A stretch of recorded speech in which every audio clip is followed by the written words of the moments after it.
جب سے وہ اس حادثے سے گزری تھی زندگی میں جیسے تاریکی اتر آئی تھی۔ آج بھی سر شام گھر کر آنے والے بادلوں نے ہر طرف اندھیرا پھیلا رکھا تھا اور اسے اب اندھیروں سے خوف سا آنے لگا تھا۔ وہ جائے نماز لیے اندر کمرے میں آ گئی اور سارے بلب آن کر دیے۔ کمرہ روشنیوں میں نہاسا گیا۔ اس نے دروازے اور کھڑکیوں پر پردے گرا دیے۔ کھڑکی کے قریب ہی جائے نماز بچھا کر نماز پڑھنے لگی۔ تیز ہوا اور بارش شروع ہوئی تو پردوں سے بوچھار سی اندر آتی اور اسے ہلکے سے بھگو دیتی۔ سکون سا اس کی ذات کا حصار کرتا اور رب کا ذکر کرتی وہ بے آواز رونے لگی۔ آنسو جیسے روح کی ساری خلاصت دھوتے محسوس ہوتے۔ وہ نہ جانے کتنی دیر ایسے ہی آنسو بہاتی رہی جب سبین کی کمزور آواز پر چونک پڑی۔ وہ اس کے قریب ہی کارپیٹ پر بیٹھی اسے پکار رہی تھی۔ اتنی گمسم کیوں ہو جاتی ہو لالا کہ سب ویران سا لگنے لگتا ہے مجھے۔ زندگی میں بہت کچھ ایسا ہوتا ہے جس کے بارے میں ہم سوچنا بھی نہیں چاہتے، لیکن اس سب کا مقابلہ کرنا ہی اصل زندگی ہے۔ سب کچھ ہار کر بیٹھ جانا تو کوئی حل نہیں۔ اس نے نم آنکھوں سے ماں کے دھندلے پڑتے چہرے کو دیکھا۔ امی، وہ حادثہ گزر جاتا تو میں شاید بھول جاتی۔ اس کے گال مسلسل بھیگ رہے تھے، لیکن یہ حادثہ تو جیسے ٹھہر سا گیا ہے میری زندگی پر۔ زندگی چھوٹے تو کہیں جا کر امان ملے امی۔ اور اب آپ بتائیں، اس زندگی سے کیسے جان چھڑاؤں؟ نہ میرا بچہ، سبین نے فوراً اسے خود میں سمیٹ لیا۔ ایسی باتیں نہیں کرتے، سب ٹھیک ہو جائے گا۔ وہ اس کا سر آہستگی سے تھپتھپاتے ہوئے کہنے لگی۔ شاویز بتا رہا تھا ایک بہت اچھا رشتہ ملا ہے تمہارے لیے۔ اپنا کماتا ہے، الگ گھر ہے، کوئی اتنی بڑی فیملی بھی نہیں ہے۔ 2 بھائی ہیں، وہ بھی اپنی فیملیز کے ساتھ دوسرے شہر میں سیٹل ہیں۔ پہلی بیوی سے اولاد نہیں ہوئی تو طلاق ہو گئی۔ اگر تم کہو تو کل انہیں گھر پر بلا لیں۔ انہوں نے ڈرتے ڈرتے اصل مدعا بیان کیا۔ لالا ان کے سینے میں منہ چھپائے خاموش رہی۔ پرایا بوجھ بھی اپنا سمجھ کر دل سے لگا لے گا۔ شاویز تو کل ہی نکاح کا کہہ رہا ہے تاکہ اور دیر نہ ہو اور کسی طرح ہمارا پردہ رہ جائے۔ وہ ٹھہرا بے اولاد آدمی، اور اس بات کی خبر بھی نہ ہو پائے گی کہ بچہ اس کا ہے ہی نہیں۔ اور جیسے شاویز کے ہی لہجے میں سارا منصوبہ بتا رہی تھیں، لالا کا دل کٹنے لگا۔ وہ آہستگی سے ان سے الگ ہو گئی۔ میں تیار ہوں امی، آپ انہیں کل شام کا کہہ دیں۔ دھیرے سے انہیں اقرار سونپتی اس نے جیسے ان کے سر سے ایک بڑا بوجھ اتارا تھا۔ وہ اسے دعائیں دیتی باہر نکل گئیں اور وہ سارا بوجھ دل پر لیے دوبارہ رونے لگی۔ باہر برستی بارش میں ایک دم تیزی آئی تھی۔ بوچھاڑ اب بھی پردے سے ٹکراتی اسے بھگو رہی تھی۔ سمندر کی تیز لہریں اس کے قدم چھوتیں اور اتنی ہی تیزی سے واپس بھی پلٹ جاتیں، اور وہ بیزاری سے چند قدم ان کے پیچھے آگے بڑھتا اور پھر ان کے واپس آتے ہی خود بھی پیچھے ہو جاتا۔ اس عمل میں وہ اس قدر محو تھا کہ قریب موجود لوگ اسے حیرت سے دیکھ رہے تھے۔ بلیو جینز پر وائٹ شرٹ کی آستینے فولڈ کیے وہ نہ جانے کتنے وقت سے اس مشغلے میں مصروف تھا۔ قریب سے گزرتی لڑکیاں اس کی شخصیت کے سحر میں جیسے گرفتار ہوتیں، اسے پلٹ کر دیکھنے پر مجبور ہو جاتیں، اور وہ خود سے بے نیاز سمندر کی لہروں سے وہیں کھیلے جا رہا تھا۔ یہ کھیل اور کتنی دیر چلتا جب اس کے موبائل پر ہونے والی تیز بیپ نے اسے چونکا دیا۔ اس نے دور سمندر کے بیچوں بیچ ڈوبتے اس نارنجی گولے پر نظریں جماتے ہوئے فون نکالا اور بنا نظر ڈالے ہی کال پک کر لی۔ کہاں ہو خان؟ زمزمہ کی پریشان آواز پر اس نے نچلا لب ہلکے سے دانتوں تلے دبایا تھا، یوں جیسے اس وقت اس کی کال اسے سخت ناگوار گزری ہو اور وہ ناگواری چھپانے کی کوشش کر رہا ہو۔ کراچی آیا ہوا ہوں دوستوں کے ساتھ، اس نے دوستوں کے بارے میں جھوٹ بولتے ہوئے کہا، جبکہ وہ یہاں اکیلے آیا تھا۔ اتنے دنوں سے غائب ہیں اور کال بھی نہیں اٹھا رہے۔ بندہ ایسے تھوڑی کرتا ہے۔ میں پریشان ہو گئی تھی۔ اس میں پریشان ہونے والی کون سی بات ہے؟ وہ پانی کو پاؤں سے دور اچھالتا رہا۔ اصل میں خان یہاں، وہ اسے کچھ بتانے لگی تھی لیکن پھر خاموش ہو گئی۔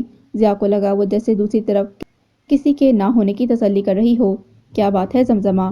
کھل کر بتاؤ۔ وہ فوراً پریشان ہوا۔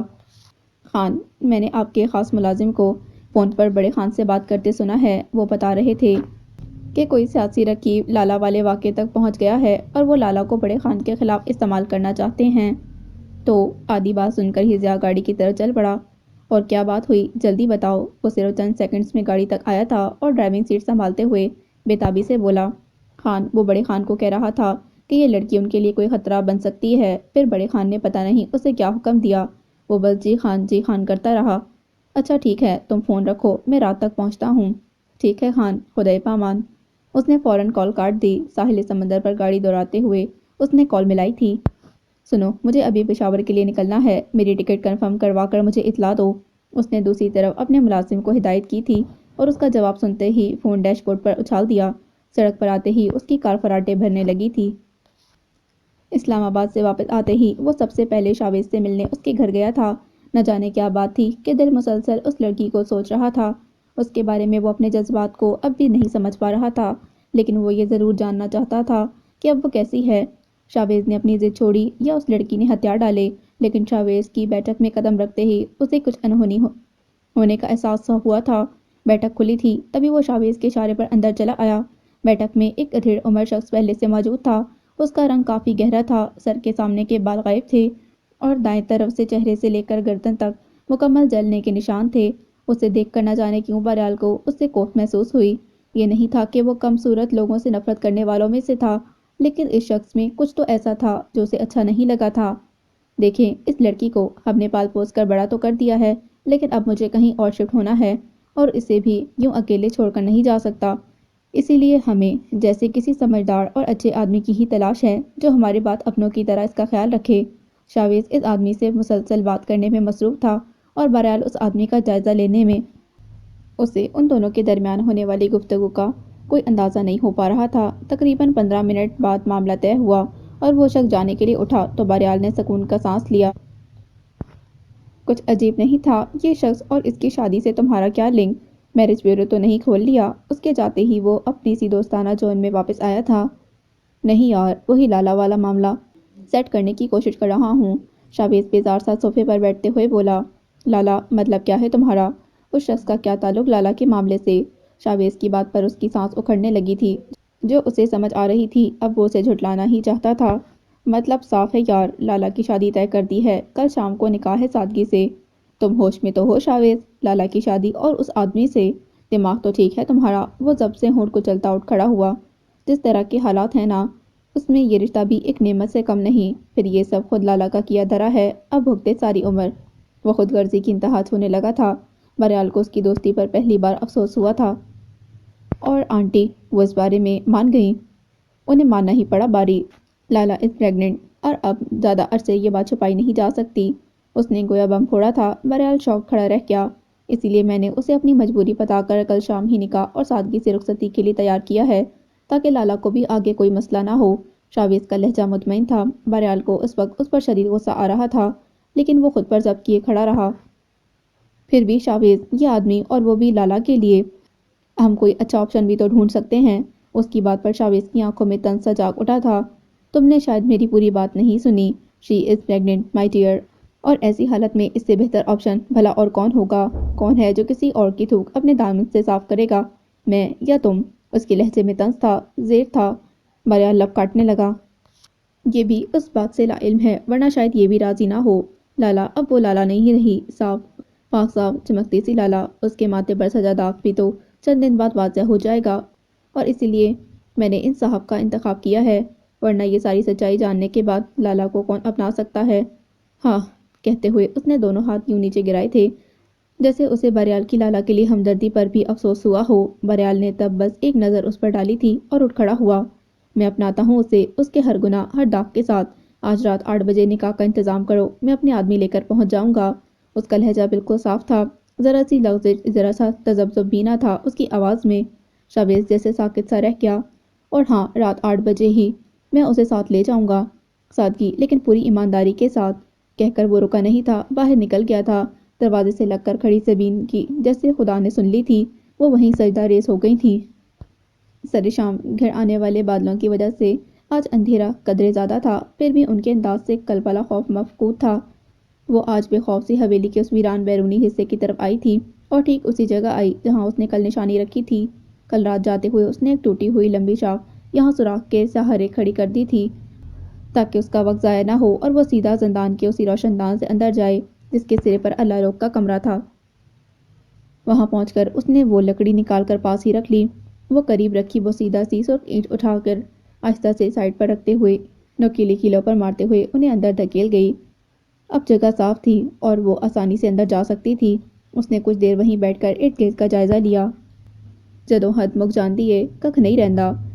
اللہ لوگ کی بات واضح ہونے لگی تھی۔ اس نے اینٹ ایک طرف اچھال دی اور خود سمٹ کر روشن دان کے اندر پھسل گئی۔ اس بار وہ آسانی سے اندر آ گئی تھی، ورنہ کل رات ان کیلوں کی وجہ سے اس کے پہلو اچھے ہاتھ سے چھل گئے تھے۔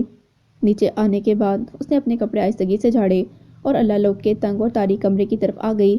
اللہ لوگ دیوار کے سہارے ٹیک لگائے لیٹی ہوئی تھیں، لیکن پھر بھی پیر سلاخوں سے باہر آ رہے تھے۔ انہیں مکمل لیٹنے میں کس قدر تکلیف ہوتی ہوگی سوچ کر ہی اس کی آنکھیں بھر آنے لگیں۔ اللہ لوگ کا سر جھکا تھا اور لمبے کھلے بکھرے بالوں نے ان کا چہرہ ڈھانپ لیا تھا۔ وہ مسلسل ہی الفاظ دہرا رہی تھی جو وہ اکثر کہتی رہتی تھی۔ وہ اندازہ نہیں لگا پا رہی تھی کہ اللہ لوگ جاگ رہی ہیں یا نیند میں ہیں۔ اللہ لوگ، اس نے دھیرے سے پکارا، تاکہ اگر وہ سو بھی رہی ہیں تو ڈسٹرب نہ ہو۔ اس نے طے کر لیا تھا اگر وہ سو رہی ہیں تو وہ ایسے ہی واپس چلی جائے گی، لیکن اس کی اس دھیمی پکار پر ہی انہوں نے فوراً سر اٹھا لیا تھا۔ اوزگل نے ایک لمبی سانس بھری۔ اللہ لوگ کچھ دیر بالوں کے اندر سے ہی اسے گمسم سی گھورتی رہی، پھر ایک جھٹکے سے آگے آئیں۔ اوزگل بے اختیار کچھ پیچھے ہوئی۔ آنکھیں کھول دے اس سے پہلے کہ کالک تجھے بھی کالا شاہ کر دے، وہ سلاخوں کے اندر سے سر اس کے قریب لاتے ہوئے یوں سرگوشی میں بولی جیسے کوئی گہرا راز بتا رہی ہوں۔ اللہ لوگ، میں نے بابا کی ڈائری پڑھ لی، لیکن میں حیران ہوں۔ وہ اللہ لوگ کی بات کو نظر انداز کرتے ہوئے اسے بتانے لگی۔ اس ڈائری میں اتنے سارے لوگوں کا ذکر ہے اور ان میں سے کچھ مجھے تھوڑا تھوڑا یاد بھی ہیں، لیکن اب وہ سب کہاں ہیں؟ ہمیں اور باجی کو انہوں نے کیوں چھوڑ دیا، کیا آپ جانتی ہیں؟ اس نے ان سے پوچھا تھا۔ وہ جانتی تھی کہ اللہ لوگی ایک ایسی ہستی تھی جسے سب پتہ ہو سکتا ہے۔ یہ بھی ایک حقیقت تھی کہ اللہ لوگ صرف اس سے ہی بات کرتی تھی، ورنہ عام لوگ تو انہیں پاگل ہی مانتے تھے۔ صرف اوزگل ہی جانتی تھی وہ نہ صرف عام لوگوں کی طرح بات سمجھتی اور بولتی تھیں، بلکہ کبھی کبھی ان کی باتیں خود اوزگل کو بھی حیران کر دیتی تھیں۔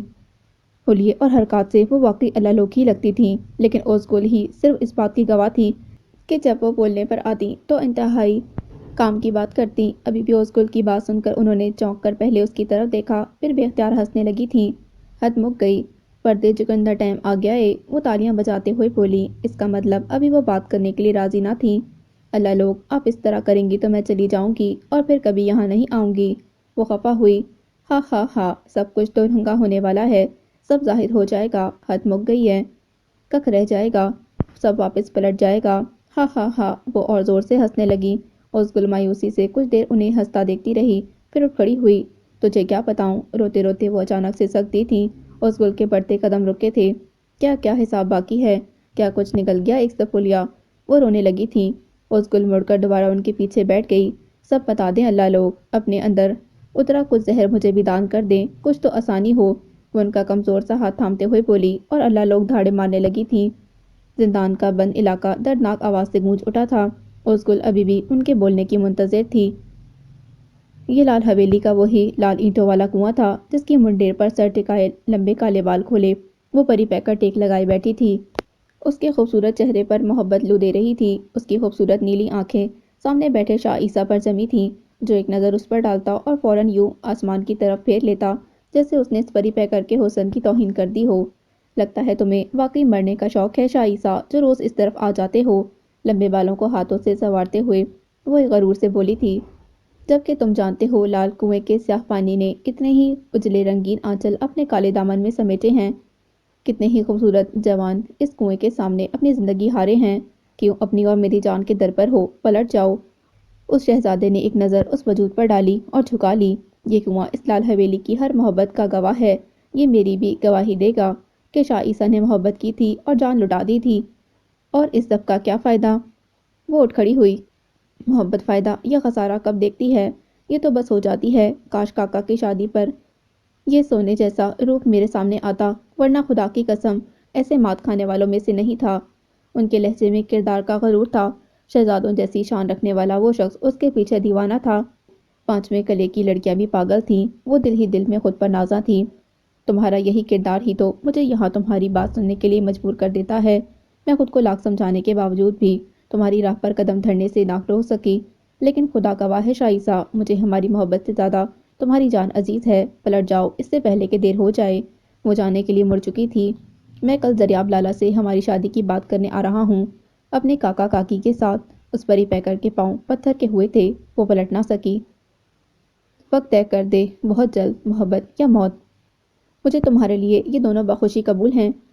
کوئی کہتے ہوئے ذرا سا ادب سے جھکا تھا، پھر اس نے بھاری قدموں کی چاپ الٹی جانب دور، بہت دور جاتی سنی، لیکن وہ خود اپنی جگہ سے ہل نہ سکی۔ رات کے 2 بج رہے تھے جب نامانوس سے شور سے اس کی آنکھ کھل گئی۔ یہ بیل ڈور کی آواز تھی۔ وہ کیونکہ اکتوبر کے آخر تک باہر سونے کا عادی تھا، تبھی اس نے یہ آواز سن لی تھی، ورنہ رات کو بند کمروں میں ڈور بیل کی آواز سنائی ہی نہ دیتی تھی۔ اس وقت کون ہو سکتا ہے؟ شاویز ساتھ پڑے موبائل پر وقت دیکھتے ہوئے بڑبڑایا۔ بیل دوبارہ چنگاڑی تھی، ناچار اسے اٹھنا پڑا۔ بیل دوبارہ بجائی گئی۔ اس نے تیزی سے آگے بڑھ کر بنا پوچھے ہی دروازہ کھول دیا۔ 3-4 گن برادر تیزی سے اندر آئے تھے اور اسے اپنے گھیرے میں لے لیا۔ کچھ دیر تک تو وہ ساکت سا کھڑا انہیں دیکھتا رہا، پھر یکدم ہی اس کی آنکھوں میں حیرت کی جگہ اب غصے نے لے لی تھی۔ یہ کیا بدتمیزی ہے، اس نے تیز لہجے میں کہا۔ سوراب علی خان تم سے بات کرنا چاہتے ہیں، ان میں سے ادھیڑ عمر مضبوط جسم کے مالک آدمی نے اسے اتنے ہی تیز لہجے میں جواب دیا تھا۔ کون سوراب علی خان؟ وہ کندھے اچکا گیا۔ حیرت انگیز طور پر اس کے چہرے پر خوف کا شائبہ تک نہ تھا۔ اس سے پہلے کہ وہ ان کی کسی بھی بات کا جواب دیتا، سوراب علی خان نے قدم دروازے کے اندر دھر دیے تھے۔ میں سوراب علی خان، ضیاء علی خان کا باپ۔ ان کی بھاری آواز پر شاویز ایک پل کے لیے چونکا، پھر فوراً ہی اس کے لبوں پر کمینی سی مسکراہٹ دوڑ گئی۔ اوہ، تو خیر پہنچ گئی خبر آپ کو بھی۔ شکر کرو کہ پہنچ گئی، ورنہ دیر ہو جاتی تو نقصان تمہارا ہی ہونا تھا بچے۔ سوراب علی خان کا آج تک کوئی کچھ نہ بگاڑ سکا تھا، اس کی قسمت بھی نہیں۔ ان کے لہجے میں غرور تھا۔ اتنا اعتماد بھی اچھا نہیں ہوتا خان صاحب، بعض دفعہ ہمیں وہی مات ہو جاتی ہے جہاں جیت ہماری نظر میں یقینی ٹھہرتی ہے۔ وہ بھی انہی کے انداز میں بولا تھا۔ کافی تیز ہو، اچھا لگا تم سے مل کر۔ انہوں نے مسکراتے ہوئے اس کے کندھے پر ہاتھ رکھا تھا۔ میرے خیال میں کام کی بات ہو جائے، اس نے آہستہ سے ان کا ہاتھ ہٹاتے ہوئے کہا۔ سوراب علی خان کی مسکراہٹ گہری ہو گئی۔ میرا خیال تھا تم کام سمجھ گئے ہوگے۔ میرا بھی یہی خیال تھا کہ آپ کافی سمجھدار ہوں گے، کام بغیر دام کے تو نہیں ہوتے۔ اس نے خباثت سے ہاتھ سے کیش کا اشارہ کیا۔ میں میڈیا کے سامنے بہن لانے سے انکار کر دوں گا، لیکن بدلے میں ہمیں دوڑاں اس سے بینک اکاؤنٹ اور دوسری معلومات لے لو، اور دیکھو اسے کوئی شکایت نہیں ہونی چاہیے۔ سوراب علی خان نے تیز نظروں سے اسے گھورتے ہوئے گھنی مونچھوں کو تاؤ دیتے ہوئے دوڑاں کو حکم جاری کیا۔ جی خان، وہ سر جھکا گیا۔ آپ بھی بے فکر ہو جائیں، کل ہی میری بہن کی شادی ہے، وہ یہاں سے دور چلی جائے گی۔ شاویز نے دانت نکالتے ہوئے انہیں بے فکر کیا۔ صرف بہن نہیں، تم سب بھی۔ سوراب خان کے لہجے میں تحکم تھا۔ ہم سب مطلب؟ وہ حیران ہوا۔ تم سب بھی یہاں سے کسی دوسرے شہر چلے جاؤ گے۔ پیسے کی فکر نہ کرو، بس تمہاری فیملی کا کوئی بھی آدمی ضیاء یا میرے دشمنوں کے ہاتھ نہ لگے، سمجھ گئے؟ ان کی بات پر شاویز کے ماتھے پر سوچ کی شکنیں گہری ہوئیں۔ فائدے کی بات میں اتنا سوچا نہیں کرتے برخوردار۔ انہوں نے اس کا کندھا تھپکا۔ امید کرتا ہوں آئندہ ہماری ملاقات کی نوبت نہیں آئے گی، کیونکہ دوسرا چانس سوراب علی خان اپنوں کو بھی نہیں دیتا۔ عقابی نظروں سے اسے وارن کرتے ہوئے وہ واپس مڑ گئے۔ ان کے بزرگوں نے بھی اس کی پیروی کی تھی اور شاویز نے بے اختیار جھرجھری لی تھی۔ اف، ان کی آنکھیں کتنی خوفناک تھیں۔ اس نے گیٹ بند کرتے ہوئے خود کلامی کی تھی، بالکل سانپ کی طرح زہریلی سی، لیکن ان خوفناک آنکھوں کا اثر جلد زائل ہو گیا تھا۔ کچھ دیر بعد ہی بستر پر لیٹا وہ اپنی بدلی زندگی کے بارے میں سوچنے لگا۔ اس کے لبوں پر مسکراہٹ رقص کرنے لگی تھی۔ بہرحال تو اسی دن نکاح کا خواہاں تھا، لیکن شاویز نے سبین کے کہنے پر اسے کل رات کا وقت دیا تھا۔ دوسرے دن شام سے کچھ دیر پہلے بہرحال لالا اور سبین کو لینے آیا تھا۔ اس کے مطابق لالا کا بھی حق تھا کچھ خواہشوں پر۔ لالا نے تو فوراً انکار کر دیا تھا، لیکن سبین اور دادو تو جیسے کھل اٹھی تھی، خصوصاً دادو تو خوشی سے چہکنے لگی تھی۔ انہوں نے لالا کو سبین اور بہرحال کے ساتھ جانے کے لیے کسی نہ کسی طرح منا ہی لیا تھا۔ ویسے اماں، میں سوچ رہی تھی کہ زرینہ بی بی کے گھر کے راستے سے گزریں، کیوں نہ انہیں بھی دعوت دیتی آؤں؟ خبردار، دادو نے فوراً ہی ٹوک دیا۔ اس خوشی کے موقع پر وہ آفت کا پرکالا دور ہی رہے تو بہتر ہے، انہوں نے قطعی لہجے میں کہا۔ پھر بھی اماں، لالا کی اکلوتی پھوپھو ہیں وہ، انہیں اتنے اہم موقع پر ہم نے نہ بلایا تو ناراض ہو جائیں گی۔ سبین پریشان ہوئی۔ ہاں تو پہلے بڑی راضی ہے وہ ہم سب سے، اماں نے ہاتھ اٹھاتے ہوئے کہا۔ لہجے میں اس قدر ناگواری تھی جیسے یہ موضوع ہی تکلیف دے رہا ہو ان کو، اور پھر اس قدر مشکل دور میں جو کردار نبھایا ہے نا اس اکلوتی پھوپھو نے، وہی کافی ہے۔ تم بس چپ چاپ بسم اللہ کرو، سب کچھ جس قدر خاموشی سے ہو جائے اتنا بہتر ہے، انہوں نے فیصلہ سنایا۔ سبین اس بار خاموشی سے سر ہلا گئیں۔ وہ اور لالا چادر لے کر باہر آئیں تو گاڑی کے بونٹ پر بیٹھا موبائل میں بزی بہرحال ان کا منتظر تھا۔ ان کے باہر آتے ہی وہ فوراً آگے بڑھا اور گاڑی کا دروازہ ان کے لیے کھول دیا۔ لالا تیزی سے پچھلی سیٹ پر بیٹھ گئی۔ آنٹی آپ آگے بیٹھ جائیں، بہرحال نے مسکراتے ہوئے ان کے لیے دروازہ کھولا۔ سبین مشکور نگاہوں سے اسے دیکھتے آگے بیٹھ گئیں۔ ان کے بیٹھتے ہی بہرحال نے دروازہ بند کیا اور خود ڈرائیونگ سیٹ سنبھالتے ہوئے گاڑی آگے بڑھا دی۔ کچھ دیر بعد ہی وہ پشاور کے مشہور ڈیزائنر رائلٹی کے بوتیک کی چمکتی گلاس بلڈنگ کے سامنے رکے تھے۔ آپ لوگ جائیں، بہرحال نے گاڑی سے اترتے ہوئے ان سے کہا تھا، اور پھر خود سے موبائل پر مصروف ہو گیا۔ سبین باہر نکل آئیں۔ لالا نے ایک نظر گلاس ونڈو سے نظر آتے عروسی لباس پر دیکھی۔ اس نے خود کو اس بندھن کے لیے کس قدر پاک رکھا تھا، ہر ایک لمحہ اپنی اور اپنے خیالات کی حفاظت کی تھی۔ لیکن جس قدر مشکل سے اس نے اپنا کردار بچایا تھا اسی قدر آسانی سے وہ روز ماں کے کردار کے کتنے برخچے اڑا دیا کرتی تھی۔ اور آج دامن پر وہ داغ لگا کہ شادی جیسا تو بندھن گناہ کی طرح چپ چپا کر ہونے جا رہا تھا۔ اس کی آنکھیں جلنے لگی تھیں۔ لالا، سبین نے اس کی طرف آ کر شیشہ بجایا۔ لالا نے ٹونک کر نظریں اٹھائیں۔ سبین اس کی منتظر تھی، لیکن عین اسی وقت پر باریال نے بھی اس کی طرف دیکھا اور ان کٹورا آنکھوں کی شکستگی اسے اداس سا کر گئی تھی۔ اسے دیدے نے ہی بتایا تھا، کچھ لوگوں سے ہمارا روح کا رشتہ ہوتا ہے، کسی بھی طرح کا رشتہ نہ ہو، پھر بھی ان کی مسکراہٹ ہمیں خوشی اور ان کے آنسو ہمیں تکلیف دیتے ہیں، اور اس معاملے میں اس کے ساتھ واقعی ایسا ہوا تھا۔ لالا کو بے بس دیکھ کر وہ اس قدر بے بس ہو جاتا تھا۔ اکثر چاویز کے گھر آتے جاتے اس نے چادر میں لپٹے اس نازک وجود کو دیکھا تھا، لیکن ہمیشہ بس ایک جھلک، نامکمل چادر میں چھپا سنہرا سا عکس۔ مکمل عکس اس دن اس کے سامنے آیا تھا جب چاویز اسے میڈیا کے سامنے آنے پر تنگ کر رہا تھا۔ اس دن بے بس آنکھ کے لیے وہ لڑکی اسے دل کے بہت پاس محسوس ہوئی تھی، اور بے اختیار ہی اس کا دل کیا تھا کہ اس کے سارے غم، سارے پچھتاوے سمیٹ لے، اسے ہر پریشانی سے آزاد کر دے۔ یہ بھی صحیح تھا کہ وہ ہر فیصلہ کرنے کا ظرف نہیں پا رہا تھا، لیکن شاید دیدے صحیح تھیں، وہ واقعی فیصلہ کر چکا تھا، بس خود کو سمجھنے کا وقت شاید ابھی نہیں آیا تھا۔ اور آج چاویز اور اس آدمی کی باتوں نے وہ آگہی بھی اسے سونپ دی تھی۔ وہ واقعی تیار تھا۔ چلیں بیٹا، لالا کے باہر آتے ہی سبین نے باریال کو پکارا تو وہ چونک کر سیدھا ہوا۔ جی، اس نے آگے بڑھتے ہوئے کہا۔ اندر آ کر سبین ہی لالا کے لیے کپڑے سلیکٹ کرتی رہی۔ وہ وہاں ہو کر بھی وہاں سے غائب تھی۔ باریال کاؤنٹر کے قریب رکھی چیئر پر بیٹھا، دونوں ہاتھوں کی پوائنٹنگ فنگرز ہونٹوں پر جمائے، کبھی گلاس سے باہر لالا پر نظر جما لیتا۔ لالا، صرف نکاح کے لیے تو سوٹ خود پسند کر لو بچے، سبین نے کچھ عروسی لباس اس کے سامنے پھیلاتے ہوئے کہا۔ لالا نے نظریں اٹھا کر مرے بڑے انداز میں انہیں دیکھا۔ آپ دیکھ لینا امی، وہ اداسی سے بولی۔ یاد ہے جب تم اور نمرا اکثر شادی کے کپڑوں پر بات کرتی تھیں اور تم ہمیشہ کہتی تھیں تم تو بس وہ رنگ پہنو گی جو وہ پسند کریں گے تمہارے لیے، سبین نے اس کے چہرے پر ہاتھ پھیرتے ہوئے پیار سے کہا۔ وہ بس نظریں چرا گئی۔ بس یہ پیک کر دیں، سبین نے ٹھنڈی سانس بھرتے ہوئے ایک عروسی اور 3-4 سادہ سے ملبوسات منتخب کر کے فائنل کر دیے۔ باریال نے پیمنٹ کا کہہ کر ان کو باہر گاڑی میں ویٹ کرنے کا کہا اور خود کاؤنٹر پر واپس آیا۔ مجھے سرخ رنگ کا عروسی لباس دکھائیے، اس نے فرمائش کی۔ جی سر۔ ڈیسک کے اس پار کھڑا نوجوان فوراً آگے بڑھا۔ فاسٹ پلیز، باریال نے اسے ایک ہی جگہ مصروف دیکھ کر تیز لہجے میں کہا تو وہ سر ہلاتا اس کے پاس آ گیا۔ ہاتھوں میں سرخ رنگ کے 2 روشنی کرنیں بکھیرتے لباس تھے، ان میں سے ایک پر تلے اور موتیوں کا گولڈن کام بہت ہی خوبصورت لگ رہا تھا۔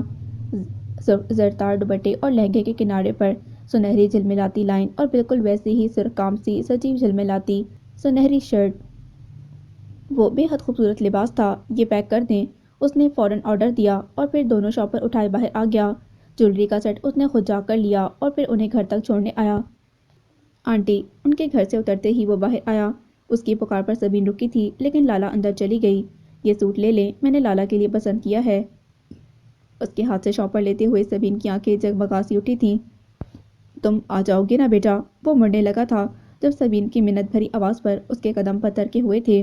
وہ ان کی طرف واپس مسکراتے ہوئے مڑا اور کہا، ہاں آنٹی، ٹھیک 10 بجے لالا میرے نکاح میں ہوگی، یہ میرا وعدہ ہے آپ سے۔ ادب سے ان کے سر پر ہاتھ رکھتا وہ واپس مڑ گیا، اور جانے کیوں سبین کو لگا تھا اس لفظ میں کسی بے حد اپنے کی خوشبو بسی تھی۔ وہ گاڑی کے غائب ہونے تک مڑ نہ سکی تھی۔ بارش کافی تیز ہو چکی تھی اور کھلی کھڑکی سے اندر آتی ہلکی سی بوچھاڑ اب تیز دھار پانی کی شکل اختیار کرتی جا رہی تھی، لیکن وہ اسی طرح بھیگتی ہاتھ پھیلائے باہر بت بنی کھڑی رہی۔ نگی، اللہ کا نام لیں، اب تو کھڑکی بند کر دیں، دیکھیں سارا فرش بھیگنے لگا ہے۔ ان کی چھوٹی بہن کمرے میں آئی تو انہیں ایسے ہی بھیگتے دیکھ کر بولی، ہاں تو موسم بھی تو دیکھو کتنا پیارا ہو رہا ہے۔ وہ اس کی طرف مڑے بغیر بولی، لیں، ہمارے گاؤں کا موسم تو ہر دوسرے دن ایسے ہی پیارا ہو جاتا ہے، کوہ سلیمان کی چھاؤں میں جو جا بسا ہے۔ وہ گرما گرم پکوڑے اور چائے کی ٹرے دونوں بہنوں کے مشترکہ بیڈ پر رکھتے ہوئے بولی۔ لہجہ ایسا تھا جیسے نگین کی بات پر اسے حیرت ہوئی ہو۔ پاگل ہو تم، یہ موسم تمہارے لیے عام سہی، لیکن میرے لیے اب بہت خاص ہو گیا ہے، لیکن خیر تم نہیں سمجھو گی، نگین نے مسکراتے ہوئے کہا اور کھڑکی بند کر دی۔ شور ایک دم سے کم ہوا۔ ویسے یہ جن موسموں کی بات ہو رہی ہے نا، میں بھی اچھی طرح سمجھتی ہوں۔ چھوٹی نے چائے کا کپ اٹھاتے ہوئے دائیں آنکھ شرارت سے دبائی۔ نگین کو زور سے اچھو لگ گیا، وہ کہکا لگا گئی۔ کیا مطلب؟ اسے گھورتے ہوئے نگین نے پوچھا۔ نظروں میں خوبصورت رنگوں کی جگہ یکدم خوف جاگ اٹھا۔ مطلب یہ کہ آپ اور عیسیٰ بھائی جو آنکھ مچولی کھیل رہے ہیں اس میں ماں بدولت جانتے ہیں۔ وہ سر خم کرتے ہوئے شاہانہ انداز میں بولی۔ چھوٹی تم؟ نگین کی آنکھیں حیرت سے پوری کھل گئیں۔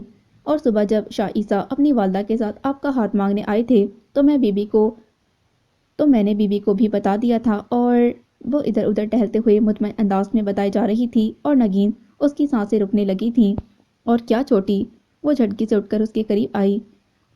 اور بھابھی نے وعدہ کیا ہے کہ وہ زرلالہ کو سمجھا لیں گی، یہ رشتہ تو اب وہ کروا کر ہی رہیں گی۔ چھوٹی نے خوشی سے تقریباً چیختے ہوئے اسے ہاتھوں سے تھاما اور کمرے میں گھوم گھوم کر چکر لگانے لگی۔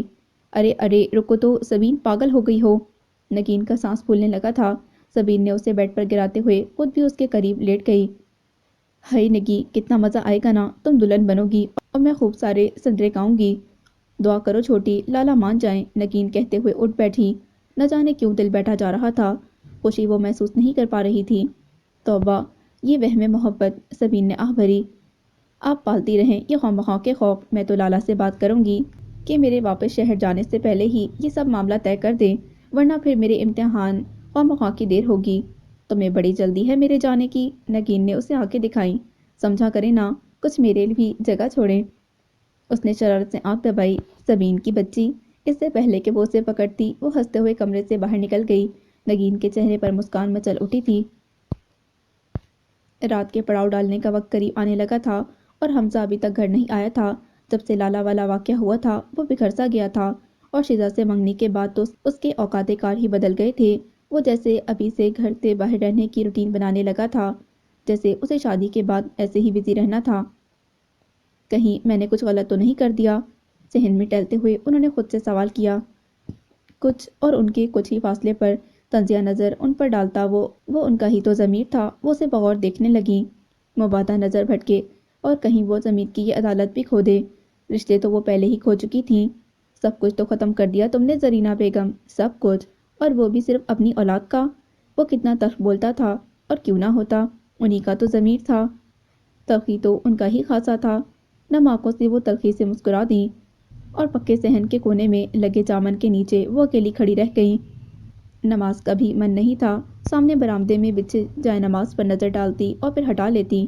انسان کو اپنے اندر کی کالک کا پتہ چل جائے نا تو سب سے پہلے اپنے رب سے نظریں چراتا ہے۔ ان کے ساتھ بھی ایسا ہی ہوا تھا۔ انہیں آج اپنے بلند کردار سے بھی گھن آ رہی تھی۔ نہ جانے کب ان کی آنکھوں سے آنسو بہنا شروع ہو گئے۔ انہوں نے ان کو صاف کرنے کی زحمت نہ کی تھی، بس روتی چلی گئیں، اس قدر محویت سے کہ حمزہ کب گھر آیا یہ بھی خبر نہ ہوئی۔ وہ ماں کو یوں صحن کے کونے میں کھڑے روتے دیکھ کر پریشان سا ان کی طرف بڑھا۔ امی، کیا ہوا ہے؟ فکر مندی سے کہتا انہیں کندھوں سے تھام کر پہلے چرپائی پر بٹھایا۔ زرینہ اور زور سے رونے لگی۔ حمزہ بھاگ کر ان کے لیے پانی لے آیا۔ انہوں نے حمزہ کے ہاتھ سے ہی 2 گھونٹ لیے اور ہاتھ سے گلاس دور کر دیا۔ امی، کیا ہوا ہے؟ کچھ تو بتائیں، وہ پریشان سا انہیں پکار گیا۔ حمزہ، انہوں نے روتے ہوئے اس کا چہرہ اپنے ہاتھوں میں تھام لیا۔ جی امی، اس کی نظریں ماں کے اجاڑ حال چہرے پر جمی تھیں۔ مجھے اماں کے پاس لے چلو، ان کے لہجے میں منت تھی۔ آنسو ابھی بھی تو تواتر سے بہہ رہے تھے۔ اس وقت؟ اس نے وقت دیکھا، 10 بجنے والے تھے۔ ہاں اسی وقت، جاؤ میری چادر لے آؤ، ابھی جانا ہے مجھے ورنہ دیر ہو جائے گی۔ ان کے لہجے میں بچوں جیسی ضد تھی اور انتہا کی بے بسی بھی۔ اچھا آپ روئیں تو مت، اس نے اٹھتے ہوئے ان کے آنسو صاف کیے۔ میں لے آتا ہوں چادر، ان کو تسلی دیتا وہ کمرے کی طرف بڑھ گیا۔ زرینہ کا دل مطمئن ہونے لگا تھا۔ انہیں لگ رہا تھا انہوں نے ابھی دیر نہیں کی، لیکن یہ تو حقیقت ہے نا، وقت ہمارے حساب سے چال کب رکھتا ہے۔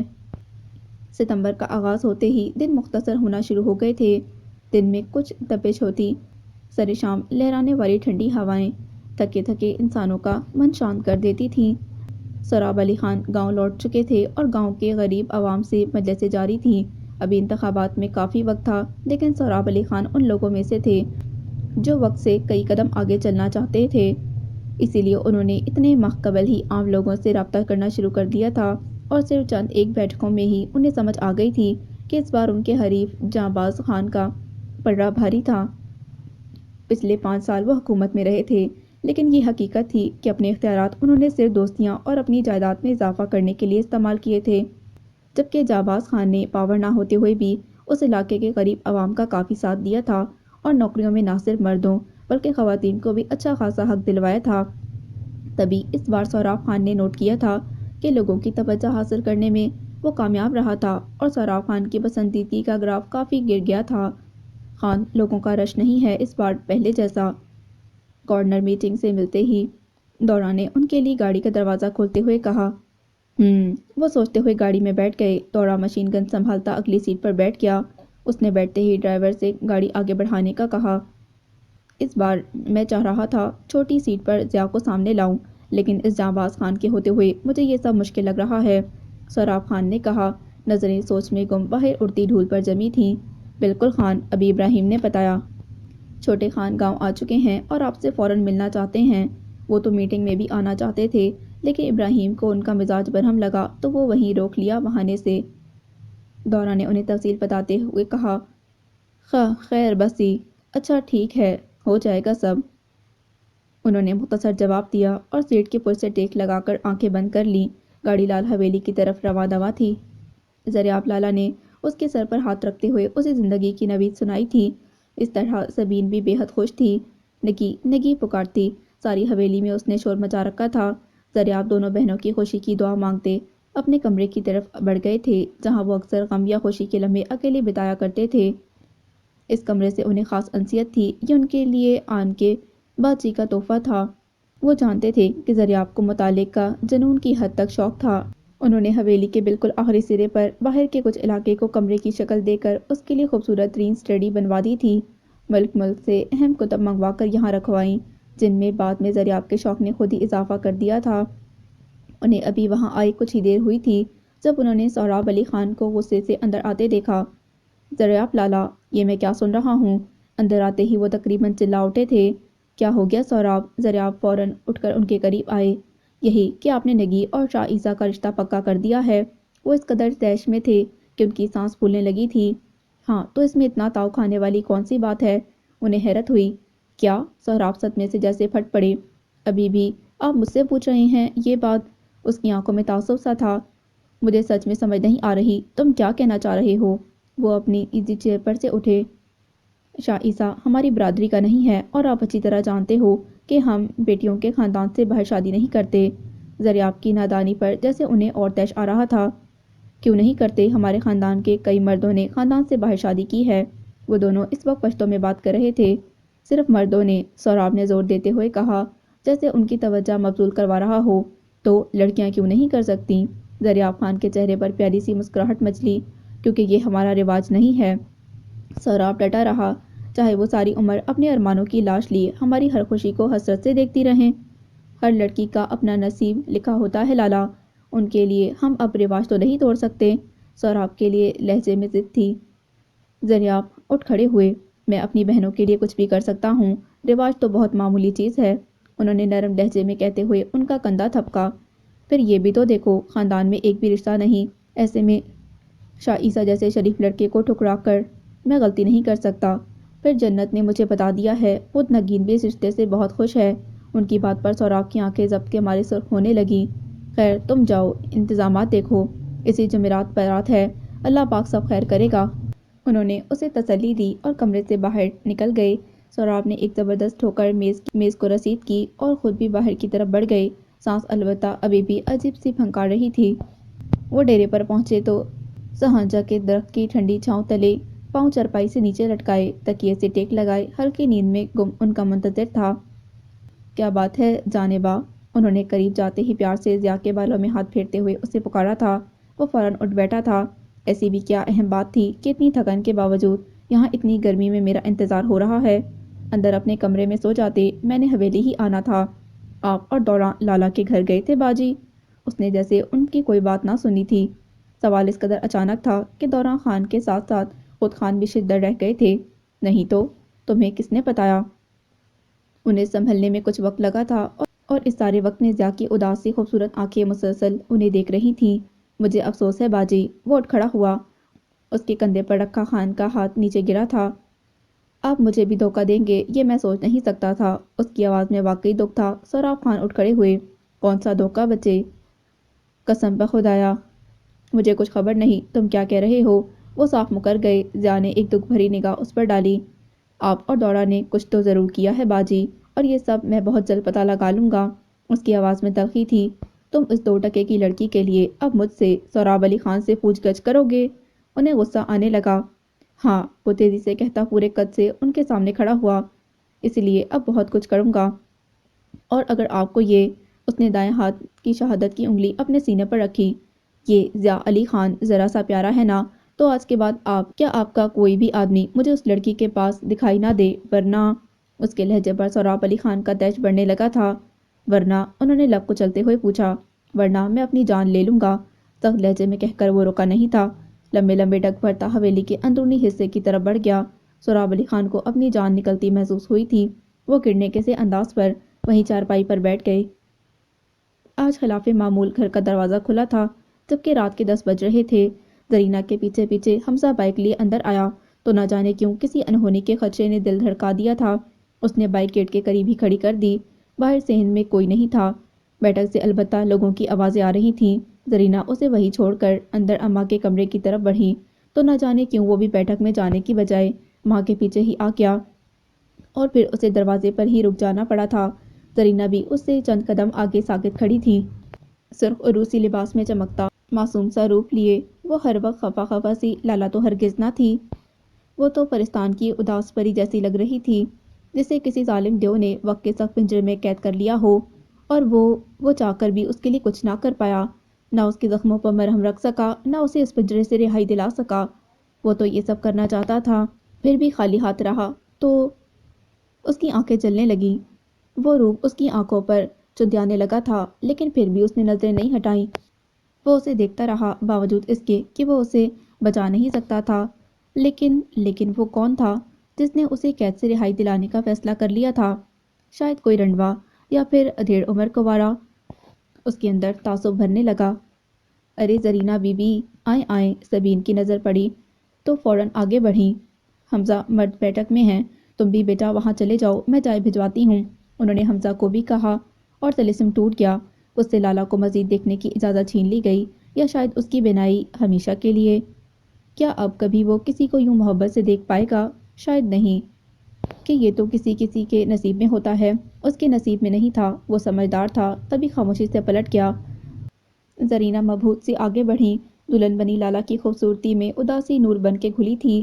وہ اور نور کا یہ حالہ جیسے انہیں اپنے حصار میں لینے لگا، دل کسی بڑے خسارے کی خبر دینے لگا، نہ جانے کیوں انہیں لگا تھا وقت ان کے ہاتھ سے ریت کی طرح پھسل گیا تھا۔ وہ مرے مرے قدموں سے آگے بڑھیں۔ سبین چمکتا چہرہ لیے ان کے ساتھ تھی، اماں کے چہرے پر بھی ناراضگی تھی۔ انہوں نے نظریں ملتے ہی نظریں پھیر لی تھیں۔ یہ سب کیا ہے اماں؟ انہوں نے بمشکل پوچھا۔ لہجہ ایسے تھا جیسے وہ جواب جانتی ہوں۔ تجھے نظر نہیں آ رہا؟ اللہ نے عزت رکھ لی ہماری۔ اماں کے لہجے میں پہلے نخوت اور پھر بات کے آخری حصے پر تشکر بھر گیا۔ یہ کیا اماں، اتنی بڑی بات ہو گئی اور آپ سب نے مجھے بتایا تک نہیں؟ زرینہ کا لہجہ کمزور تھا، شکوہ کرتے وقت نہ جانے کیوں وہ ماں نہیں تھا جو ماں بیٹی کے رشتے کی شان ہوا کرتا تھا۔ کیوں زرینہ، ماں ہوں تیری، بھول تو نہیں جاؤں گی کس طرح تو نے چھٹکارا تھا اس گند کو۔ ماں کے لہجے میں درد تھا، کرب تھا۔ نہ اماں، بیٹیوں کی باتیں مائیں کہاں یاد رکھتی ہیں، مائیں تو انہیں معاف کر دیتی ہیں نا۔ زرینہ تڑپ کے ماں کے پاؤں میں آ گری تھی۔ سیدھے سیدھے بتا زرینہ، پھر کیا تماشا کرنے آئی ہے؟ اس رضیہ نے ہی خبر دی ہوگی تجھے۔ اماں کا تو جیسے ان پر سے اعتماد ہی اٹھ گیا تھا، ان کے لہجے میں اجنبیت تھی۔ زرینہ کا دل کٹنے لگا۔ نہ اماں، اللہ کی قسم لے لو۔ زرینہ تڑپ کر ان کے قریب ہوئی، آنکھوں سے آنسو بہنا شروع ہو گئے تھے۔ اماں تو ششدر رہ گئیں۔ زرینہ تو دوسروں کو خون کے آنسو رلانے والوں میں سے تھی، انہیں تو ہمیشہ دوسروں کو دکھ دیکھ کر ہی خوشی ملتی تھی۔ بے حس اتنی تھی کہ کسی کا غم ان کا دل پسیج نہ پاتا، اور کہاں یہ روانی لیے مسلسل بہتے آنسو۔ میں یہاں تماشا کرنے نہیں آئی اماں، قسم لے لو میں تو خود تماشا بن گئی ہوں۔ کب سے بت بنی لالا کی پلکوں نے پہلی بار جنبش کی تھی۔ پھپھو کو یوں سے سکتا دیکھ کر وہ بھی حیران رہ گئی تھی۔ نہ تو ٹھیک تو ہے نا زرینہ؟ اماں نے ہاتھ سے ان کا چہرہ اٹھاتے ہوئے پوچھا۔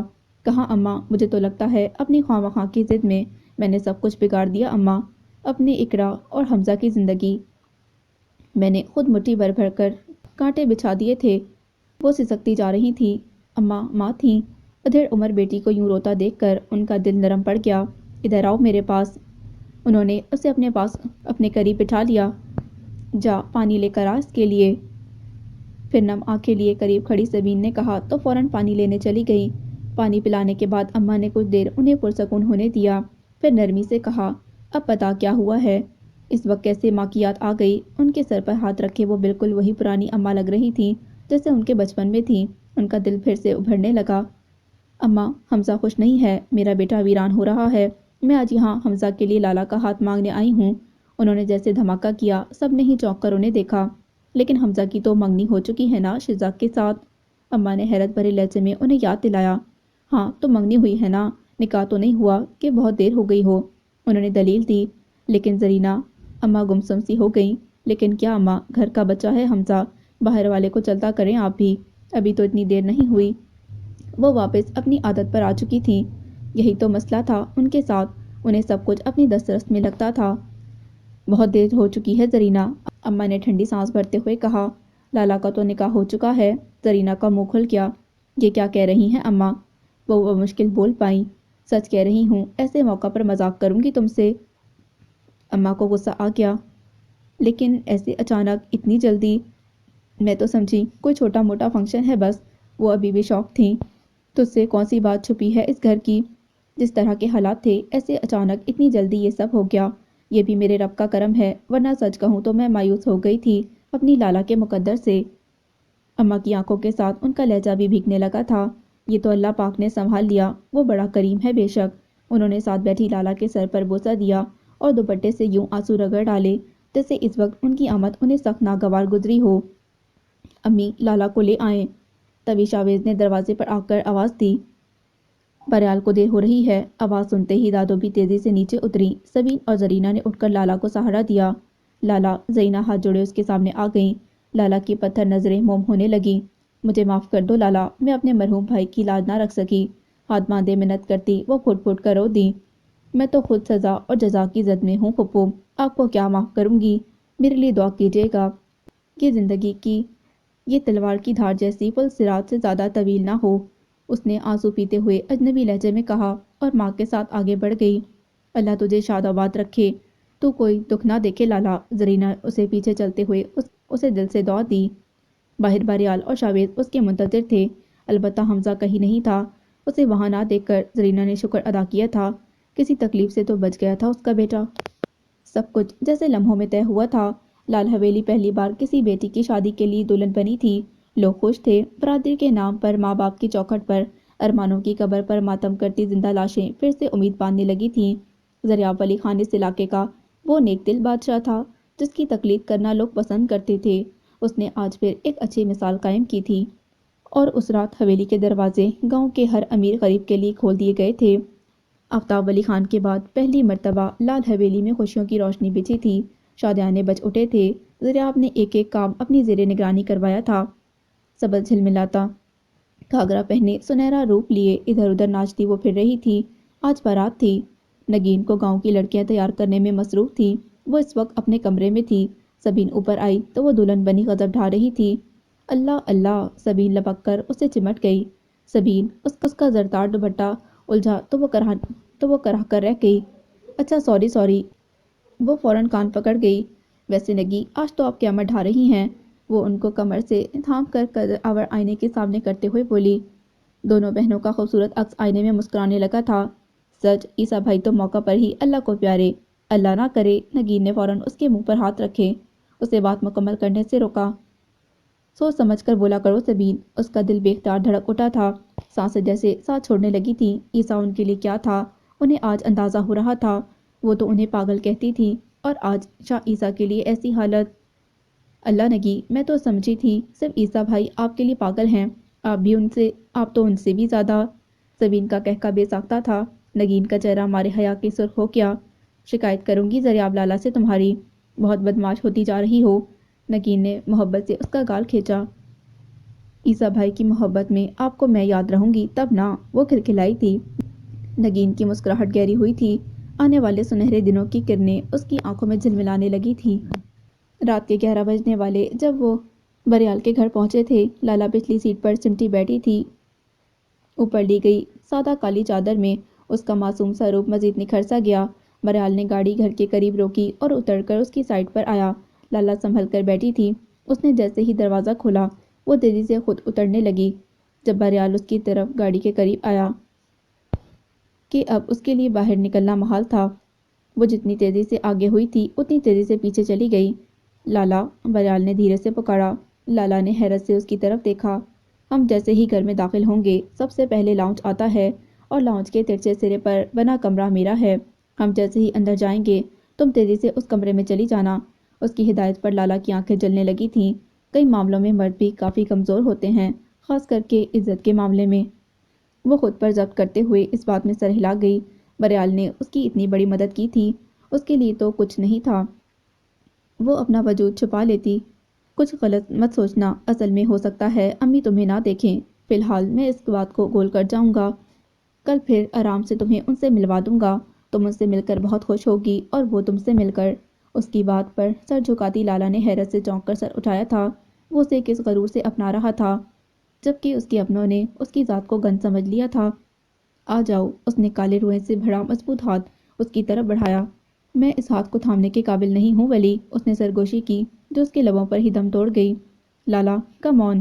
بریال نے ہاتھ مزید آگے بڑھایا۔ اس بار لالا نے آہستگی سے اس کا ہاتھ تھام لیا تھا۔ بریال اس کا ہاتھ تھامے اپنے ساتھ اسے اندر لے آیا اور لاؤنج میں آتے ہی اس کی ہدایت کے مطابق وہ اس کے کمرے کی طرف بڑھ گئی تھی۔ بریال دیدے کے کمرے میں آ گیا۔ بیڈ پر بیٹھی وہ تسبیح کرتی اس کی منتظر تھیں۔ السلام علیکم دیدے۔ ان کے سامنے بیڈ پر لیٹا وہ مسکرایا تھا۔ وعلیکم السلام، جیتے رہو، شاد رہو۔ سو کیسا رہا دن؟ وہ تکیہ سینے کے نیچے رکھتا الٹا لیٹ گیا۔ دیدے کی نظریں اس کے چہرے پر جمی تھیں اور آج اسے ان میں ایک عجیب سی چمک محسوس ہو رہی تھی۔ دن تو بہت فضول گزرا، بور۔ انہوں نے منہ بنایا۔ اوہ ریئلی؟ وہ مسکرایا۔ ہاں جی، لیکن رات اب بہت خوش اور پرجوش گزرے گی۔ ان کی بات پر وہ حیران ہوا۔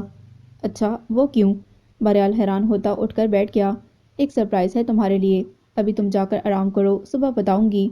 اتنا ویٹ؟ میں نے بھی تو ویٹ کیا نا آج تمہارا اتنا، دیدے نے فوراً شکوہ کیا۔ اچھا، بدلہ؟ اس نے آنکھ دبائی۔ یوں ہی سمجھ لو۔ انہوں نے بھی شرارت سے آنکھ ماری۔ بریال ہنس دیا۔ چلیں پھر ملتے ہیں صبح، انشاءاللہ۔ انہوں نے آگے ہو کر اس کی چوڑی پیشانی پر لب رکھ دیے۔ بریال پرسکون سا ہوتا باہر نکل گیا۔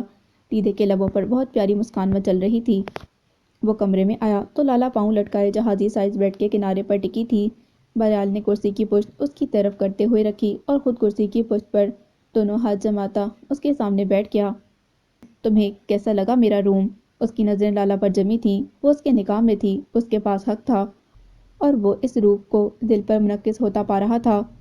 اچھا، میرے روم سے تو بہت اچھا ہے، اس نے سادگی سے موازنہ کیا۔ بریال ہنس دیا۔ ویسے تم حیران تو ہوگی نا کہ اس روم میں یہ جہازی سائز بیڈ، وہ بھی صرف میرے لیے۔ اس کی بات پر وہ بس نفی میں سر ہلا گئی، جیسے کہ عام سی بات ہو۔ سنو گی تو ہنس دو گی۔ کیوں؟ اس نے حیرت سے پوچھا۔ کیونکہ یونیورسٹی تک میں یہاں دیدے کے ساتھ ہی سوتا تھا، اکیلے مجھے ڈر لگتا تھا۔ اس کی بات پر لالا کو ہنسی آ گئی۔ نور سحر کے نکھرتے ہی ہر سو پرندوں کی مقدس چہکار جیسی ہنسی، بے حد دھیمی لیکن دل کے تار چھیڑتی۔ بریال نے حیرت سے اسے ہنستے ہوئے دیکھا۔ ہنستے ہنستے اس کی آنکھیں نم ہونے لگی تھیں۔ پھر میرا سامان بڑھنے لگا بیڈ پر، مطلب بکس، لیپ ٹاپ، پین وغیرہ، اور لائٹ جلتی رہنے لگی تو دیدے نے اور ساتھ نے بہانے سے معذرت کر لی۔ وہ مزے سے بتا رہا تھا اور وہ ہنستی جا رہی تھی، تبھی ہنستے ہنستے اس کے کہکے بھیگنے لگے تھے، چہرہ ایک دم تنگیا کیا تھا اور بریال نے دیکھا وہ واقعی رونے لگی تھی، سسک اٹھی تھی۔ بریال ٹھنڈی سانس بھرتا اس کے پاس آ کر بیٹھ گیا۔ لالا، میں نہیں جانتا تھا میں نے یہ سب کیوں کیا۔ میں بھی ایک عام مرد ہوں، اپنے لیے سب سے انمول چیز چاہتا ہوں جس کی سوچ تک میں کوئی اور ہرگز نہ ہو، لیکن پھر بھی میں نے فیصلہ کر لیا۔ اس دن شاویز کے سامنے تمہاری ایک بے بس جھلک نے مجھ سے سارے اختیارات چھین لیے تھے۔ میرے لیے فی الحال سب سے اہم تمہاری عزت ٹھہری، باقی زندگی کا مجھے نہیں پتا۔ لیکن وہ نرم لہجے میں بات کرتا خاموش ہوا۔ لالا نے لال ہوتی آنکھوں سے اسے دیکھا۔ لیکن ہمارا یہ رشتہ کس قدر پختہ ہے یہ میں بھی جانتا ہوں۔ نہ قانونی طور پر مجھے اس معاملے کی معلومات ہیں، نہ ہی میں اپنے ضرب کی گارنٹی دیتا ہوں۔ میں نہیں جانتا ایسی حالت میں ہمارا رشتہ جائز ہے کہ نہیں۔ شاویز کی طرف سے اگر میں مطمئن ہوتا تو ضرور کچھ معلومات کرتا پہلے، لیکن وہ تو…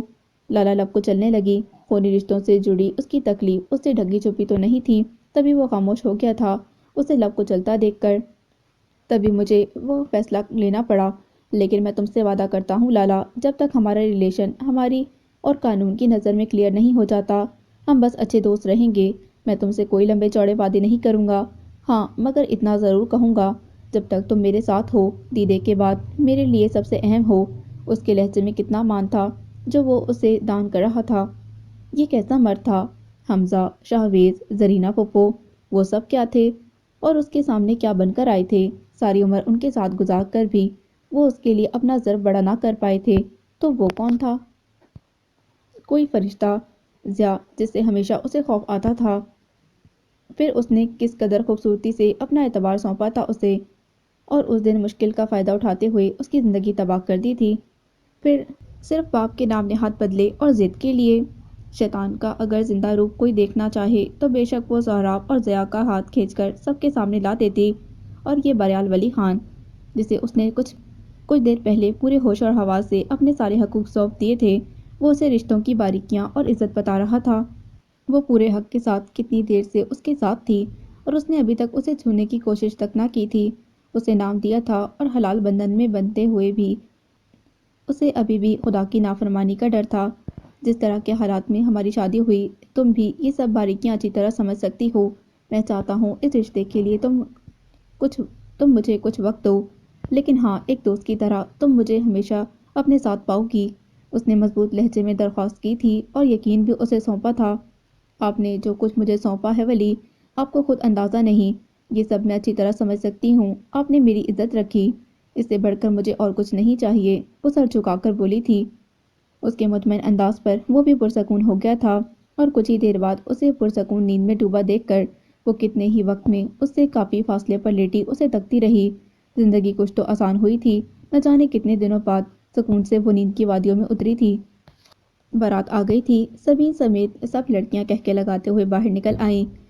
وہ اکیلے ہوتے ہی باہر نکل آئی۔ لال حویلی سے رخصت ہونے کا وقت قریب آ گیا تھا۔ وہ بھاری لہنگا سنبھالتی باہر آ گئی۔ اس کے کمرے میں دائیں طرف سیڑھیاں تھیں، وہ سیڑھیاں چڑھتی چھت پر آ گئی۔ یہ چھوٹا سا چوکور صحن تھا، باقی پوری حویلی کی چھت سے الگ اور ذرا سا اونچا۔ اس کی چار دیواری بہت نسبتاً چھوٹی تھی۔ وہ اس طرف آ گئی جہاں سے حویلی کے پچھلے صحن کا منظر نمایاں تھا۔ بارات اندر آ رہی تھی، یہ مردانہ حصہ تھا۔ گھوڑے پر صحرا ڈالے دولہا اور پیچھے باراتی، مسکراہٹ اس کے لبوں کو چھونے لگی۔ وہ پلٹ کر اس طرف آ گئی جہاں گھر والا حصہ تھا۔ یہ حصہ آج ویران تھا۔ وسیع لان اور ان کی حویلی کا سفید جھولا، جس کے بارے میں مشہور تھا کہ شام کے بعد وہاں سفید کپڑوں والی روحیں جھولا لیتی تھیں، اور جو لڑکی بھی اس پر بیٹھتی وہ پھر سفید لباس پہنے بدرو بن جاتی تھی۔ اس کا کتنا پرانا ساتھی تھا وہ جھولا، جبکہ سبین تو اس کے قریب بھی نہ پھٹکتی تھی، اس سے خوف کھاتی تھی۔ لان کے بالکل آخری سرے پر پرانا جھکتا ہوا برگد کا درخت، جس کی مضبوط رگیں دور دور تک پھیلی ہوئی تھیں، دن میں بھی اس کے سائے کے نیچے رات پڑاؤ کیا کرتی تھی۔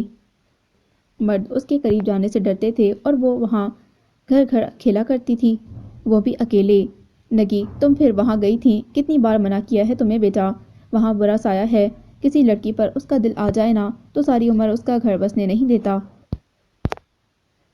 تمہارے بابا کے خاندان کی کتنی لڑکیوں کی جوانی نکل گئے یہ آصف، تمہیں ڈر کیوں نہیں لگتا؟ اماں اسے ڈھونڈتے ہوئے وہاں آتی تو خوف سے کانپ جاتی۔ وہ ان کا ڈرا ڈرا چہرہ دیکھ کر ہنسے جاتی۔ وہ بابا سے بھی شکایت کرتی، شیر ہے میرا بچہ، کسی سائے کی مجال جو میری بیٹی کی خوشیاں نگل سکے۔ پرانی یادوں سے اس کی آنکھیں بھیگنے لگی۔ لال حویلی اس کے بچپن کی یادوں، اس کے اور پیارے بابا جان کی محبت کی گواہ، اس کی سب سے پہلی سہیلی۔ آج وہ ہمیشہ کے لیے اسے چھوڑ کر جا رہی تھی۔ شہنائی شروع ہو چکی تھی۔ وہ نم آنکھوں سے مسکراتی اس طرف آ گئی جہاں نیچے ساری حویلی کی چھت کا دوسرا حصہ لگتا تھا۔ یہ ذرا نیچے تھا اس پوشن سے، یہاں اندھیرا تھا آج، شاید ملازم دوسرے کاموں میں مصروف یہاں روشنی کرنا بھول گئے تھے۔ وہ ترتار دوپٹہ سنبھالتی پلٹنے کو تھی جب بھاری مردانہ آواز پر چونک کر رکی۔ خان، کیا حکم ہے پھر؟ دورہ خان، حکم تو بہت واضح ہے، آفتاب علی خان کی حویلی میں پہلی بیٹی کی شادی ہے، یادگار ہونی چاہیے۔ وہ سہراب لالا کی آواز تھی، ان کے لہجے میں مسکراہٹ چھپی تھی۔ وہ دونوں نیچے اندھیرے میں کہیں تھے، تبھی دکھائی نہیں دے رہے تھے۔ کوئی اس شادی کو بھول نہ پائے، سب کو یاد رہنی چاہیے یہ شادی۔ ایسا ہی ہوگا خان، دورہ نے ادب سے جواب دیا۔ نگین مسکراتے ہوئے واپس ہوئی تھی، خدا نے اسے کتنے پیارے بھائی دیے تھے، وہ خود کو دنیا کی خوش نصیب بہن مانتی تھی۔ مسکراتے ہوئے وہ واپس پلٹ گئی، سہراب اور دورہ کی آوازیں کہیں پیچھے رہ گئی تھیں۔ کارنر میٹنگ سے فارغ ہو کر وہ حویلی جانے کے لیے نکلے تو راستے میں کھیتوں میں درختوں تلے سستاتے کسانوں کو دیکھ کر رک جاتے، ان کے ساتھ بیٹھ کر ان کے مسائل سنتے۔ اور ان کے حل کا وعدہ کرتے۔ ساتھ منشی کو اشارہ کرتے، وہ فوراً سر ہلاتا، ان کو چند ہرے نوٹ دیتا۔ غریب کسانوں کے چہرے کھل اٹھتے، یہ گاؤں ہمارا ہے، ہم سے زیادہ اس کا بھلا کون چاہ سکتا ہے؟ یہ غیر لوگ پیسہ لگا کر یہاں کا غیر عوام کا خون خریدنا چاہتے ہیں۔ وہ ان کو اپنی ایمانداری کا یقین دلا رہے تھے۔ میں نے لڑکیوں کا کالج بھی منظور کروا لیا ہے اور انشاءاللہ اس بار گاؤں سے شہر تک ساری سڑک بھی دوبارہ وسیع اور پختہ کی جائے گی تاکہ آپ سب کے اجناس وقت پر اور بآسانی منڈی تک پہنچ سکے اور آپ سب بہترین ریٹ حاصل کر سکو۔ وہ پشتو میں بات کر رہے تھے۔ لوگوں کے مسئلے انہیں مطمئن کرنے کے لیے کافی، اور اس بار میرا ارادہ ہے میں خود بڑی سیٹ پر آؤں گا اور اپنی سیٹ پر ضیاء کو لاؤں گا۔ نئی بود ہے، زیادہ جوش اور جنون سے بھری۔ انشاءاللہ اللہ مزید ترقی دے گا۔ سب نے اس کی بات پر تالیاں بجائی تھیں۔ تقریباً سہ پیر کے قریب وہ حویلی پہنچے تھے۔ خان، لگتا ہے آپ کی گھر گھر جانے والی ترکیب کام کر رہی ہے، گاڑی سے اترتے ہی دورہ نے ان سے کہا تھا۔ سہراب علی خان کے چہرے پر سوچ کی لکیریں بچھی تھیں۔ ضیاء کو یہ سب کس نے بتایا؟ کچھ پتہ چلا؟ ڈیرے میں لگے درخت کے ہرے بھرے درخت کے نیچے بچھی چارپائی پر بیٹھتے ہی انہوں نے پوچھا تھا۔ نہیں خان، کیونکہ آپ اور ہم 4 نوکروں کے علاوہ کوئی بھی یہ بات نہیں جانتا اور باقی 3 سے میں پوچھ چکا ہوں، ان سب نے لا علمی کا اظہار کیا ہے۔ تو پھر یہ کون ہو سکتا ہے؟ کہیں شاویز؟ نہیں خان، اس سے بھی میری بات ہوئی ہے، اس نے بتایا کہ ان کی ضیاء سے کوئی بھی ملاقات نہیں ہوئی اور یہ بھی کہ اس لڑکی کی شادی کے بعد تو وہ لوگ راتوں رات گھر چھوڑ کر چلے گئے تھے۔ دورہ انہیں ساری تفصیل بتا رہا تھا۔ ان کی آنکھوں میں گہری پریشانی رقم تھی۔ اچھا ایسا کرو، اندر پیغام دو کہ ضیاء کو میرے پاس بھیجیں، انہوں نے تکیے سے ٹیک لگاتے ہوئے کہا۔ خان، چھوٹے خان تو فجر سے پہلے ہی نکل گئے تھے واپس۔ دورہ کی بات پر وہ جھٹکا کھا کر سیدھے ہوئے تھے۔ کون کون ساتھ گیا ہے؟ ان کے لہجے میں تشویش تھی۔ اکیلے گئے ہیں خان، میں نے کہا بھی کہ بدر کے ساتھ لے جائیں، لیکن انہوں نے منع کر دیا۔ تو اس نے منع کر دیا تو کیا ہوا؟ تم لوگ پیچھے دوسری گاڑی میں بھی تو جا سکتے تھے، وہ چلا اٹھے تھے۔ حالات کا بھی پتہ ہے، ضیاء اس وقت میرا دایاں بازو ہے، کوئی بھی دشمن اسے نقصان پہنچانے کا سوچ سکتا ہے۔ غصے سے وہ کانپنے لگے تھے۔ غلطی ہو گئی خان، دورہ فوراً سر جھکا گیا۔ اب جاؤ، ظفر اور خابر کو ساتھ لے جاؤ اور جہاں بھی ہو ساتھ رہو۔ جی خان، اور ہاں ضیاء پر نظر رکھو، کسی بھی صورت وہ شاویز سے نہیں مل پائے۔ سہراب نے اسے ہدایت دی۔ وہ فرمانبرداری سے سر ہلا گیا۔ جاؤ اب، جتنی جلدی ہو سکے نکل جاؤ۔ ہم ابھی نکلتے ہیں خان، وہ سعادت مندی سے کہتا ایک طرف بڑھ گیا۔ سہراب علی خان اب سنجیدگی سے ضیاء کے متعلق کوئی وقتی فیصلہ لینے کا سوچ رہے تھے۔ جب اس کی گاڑی فارم ہاؤس میں داخل ہوئی، شام کے سائے گہرے ہو رہے تھے۔ وہ گاڑی ڈرائیو وے پر دوڑاتا سیدھا ریزیڈنشل ایریا کی طرف آ گیا۔ سامنے ہی برآمدے کی سیڑھیوں پر زمزمہ بیٹھی کتاب پڑھ رہی تھی۔ سفید اور پنک کنٹراسٹ کے سوٹ میں وہ اس وقت بے حد نکھری نکھری لگ رہی تھی۔ وہ بھی ضیاء کی گاڑی دیکھتے ہی اٹھ کھڑی ہوئی۔ شکر ہے خان، آپ کو بھی ادھر کا خیال آیا۔ اس کے قریب آتے ہی اس نے مسکراتے ہوئے ضیاء کا استقبال کیا۔ وہ بھی اداسی سے مسکرا دیا۔ کیسی ہو زمزمے؟ اس نے زمزمہ کے قریب سے گزرتے ہوئے پوچھا۔ وہ اندر جا رہا تھا۔ اس کے حسن سے ایسی بے نیازی اکثر زمزمہ کو اداس کر دیتی تھی۔ کردار کے اتنے پرخچے مرد کو اس کے اپنے ہی باپ نے کس قدر بستی پر گرا دیا تھا۔ میں ٹھیک ہوں خان، وہ دروازہ کھول کر اندر چلا آیا۔ زمزمہ اس کے پیچھے تھی۔ اپنے کمرے میں جا رہے ہیں؟ اسے ایک طرف مڑتے دیکھ کر اس نے فوراً سوال کیا تھا۔ ضیاء اس بار اس کی پکار رد نہ کر سکا، رک گیا تھا۔ ہاں، فریش ہو کر کچھ دیر آرام کروں گا۔ وہ اب اس کی طرف دیکھتے ہوئے بات کر رہا تھا۔ چائے لے آؤں؟ زمزمہ نے پوچھا۔ ہاں بھجوا دینا، تم آرام کرو، خواہ مخواہ تکلیف ہوگی تمہیں۔ وہ مڑ گیا۔ زمزمہ چائے بنانے کچن میں آ گئی۔ وہ چائے بنا کر کمرے میں آئی تو ضیاء نہا چکا تھا۔ وہ ڈریسنگ کے قریب کھڑا بال بنا رہا تھا۔ ڈریسنگ کے کردآور آئینے میں پتہ نہیں اس نے کیا کیا تھوپ رکھا تھا۔ Toothpaste, shaving gel, hair gel اور پتہ نہیں کیا کیا اس طریقے سے پھیلایا تھا شیشے کی سطح کے باقی منظر اجل ہو گئے تھے۔ یہ کیا ہو گیا ہے؟ وہ تیزی سے اس کی طرف آئی۔ خود سے نفرت ہو جائے تو آئینوں سے اسی طرح خوف آنے لگتے ہیں۔ اس نے شرٹ کے بٹن بند کرتے ہوئے لاپرواہی سے کہا۔ ایک بات کہوں خان؟ وہ اسے پیالی لینے قریب آیا تو زمزمہ اس کی آنکھوں میں دیکھتے ہوئے بولی۔ تمہیں کبھی منع کیا ہے میں نے؟ وہ بیڈ پر بیٹھتے ہوئے بولا۔ آپ لالا سے ملے، اس نے بے اختیار کہا تھا۔ ضیاء کا مضبوط ہاتھ کانپ سا گیا اور اس سے پہلے کہ چائے کپ سے چھلکتی اس کا دامن داغدار کر جاتی، اس نے دوسرا ہاتھ بے اختیار نیچے کیا تھا۔ جھلکی چائے اس کی ہتھیلی جلا گئی۔ دل کی جلن تھی یا ہتھیلی کی؟ اسے سارا وجود جلتا محسوس ہوا۔ میں نے کل 1-2 اچھے وکیلوں سے رابطہ کیا تھا، نیٹ کے تھرو ان کے کانٹیکٹ سرچ کر کے، اور انہوں نے یہی بتایا کہ آپ بے قصور ہو کیونکہ آپ نشے میں تھے۔ وہ اس کے قریب بیٹھتے ہوئے بولی۔ میں نشے میں نہیں تھا زمزمہ، وہ ضبط مٹھیاں بھیجتا اٹھ کھڑا ہوا۔ میں اس کے پاس پورے ہوش و حواس میں گیا تھا، وہ ایک ایک پل مجھے بھولتا نہیں، کس قدر سپاکی سے میں نے لالا کو تکلیف ناقابل برداشت ہوئی تھی۔ وہ زور سے چیخا تھا اور چائے سے بھرا کپ کھڑکیوں پر دے مارا تھا۔ کانٹ ٹوٹنے کی آواز پر زمزمہ سہم کر پیچھے ہٹی تھی۔ زمزمہ ابھی جاؤ یہاں سے۔ ضیا کو اس قدر وحشت میں بھی اس کا خیال تھا۔ زمزمہ کی پلکیں بھیگنے لگی۔ خان، اس نے آگے بڑھ کر ضیا کے بازو پر اپنا ہاتھ دھرا تھا اور بالکل اچانک ہی ضیا نے اس کا وہی ہاتھ تھام کر اپنے بے حد قریب کر لیا تھا۔ ضیا کی جلدی سانسیں اس کا چہرہ جلانے لگی تھیں۔ ضیا کی نظریں ان کے لبوں پر تھی۔ لاسٹ وارننگ دے رہا ہوں زمزمہ، مجھ جیسے وحشی سے دور رہا کرو، ورنہ لالا کی طرح۔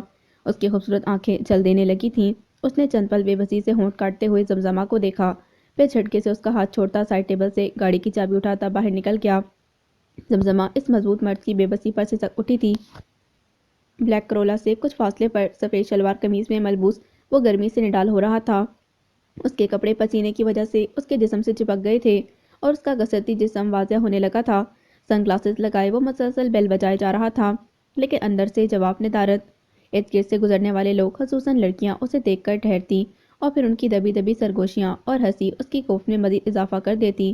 کافی دیر کے بعد جب وہ مایوس ہو کر پلٹا، گیٹ کھلنے کی آواز پر اس کے چہرے پر ایک دم جوش سا چمکا تھا، لیکن اگلے ہی لمحے پہلے والی مایوسی چھا گئی تھی۔ وہ ساتھ والے گھر کا دروازہ تھا۔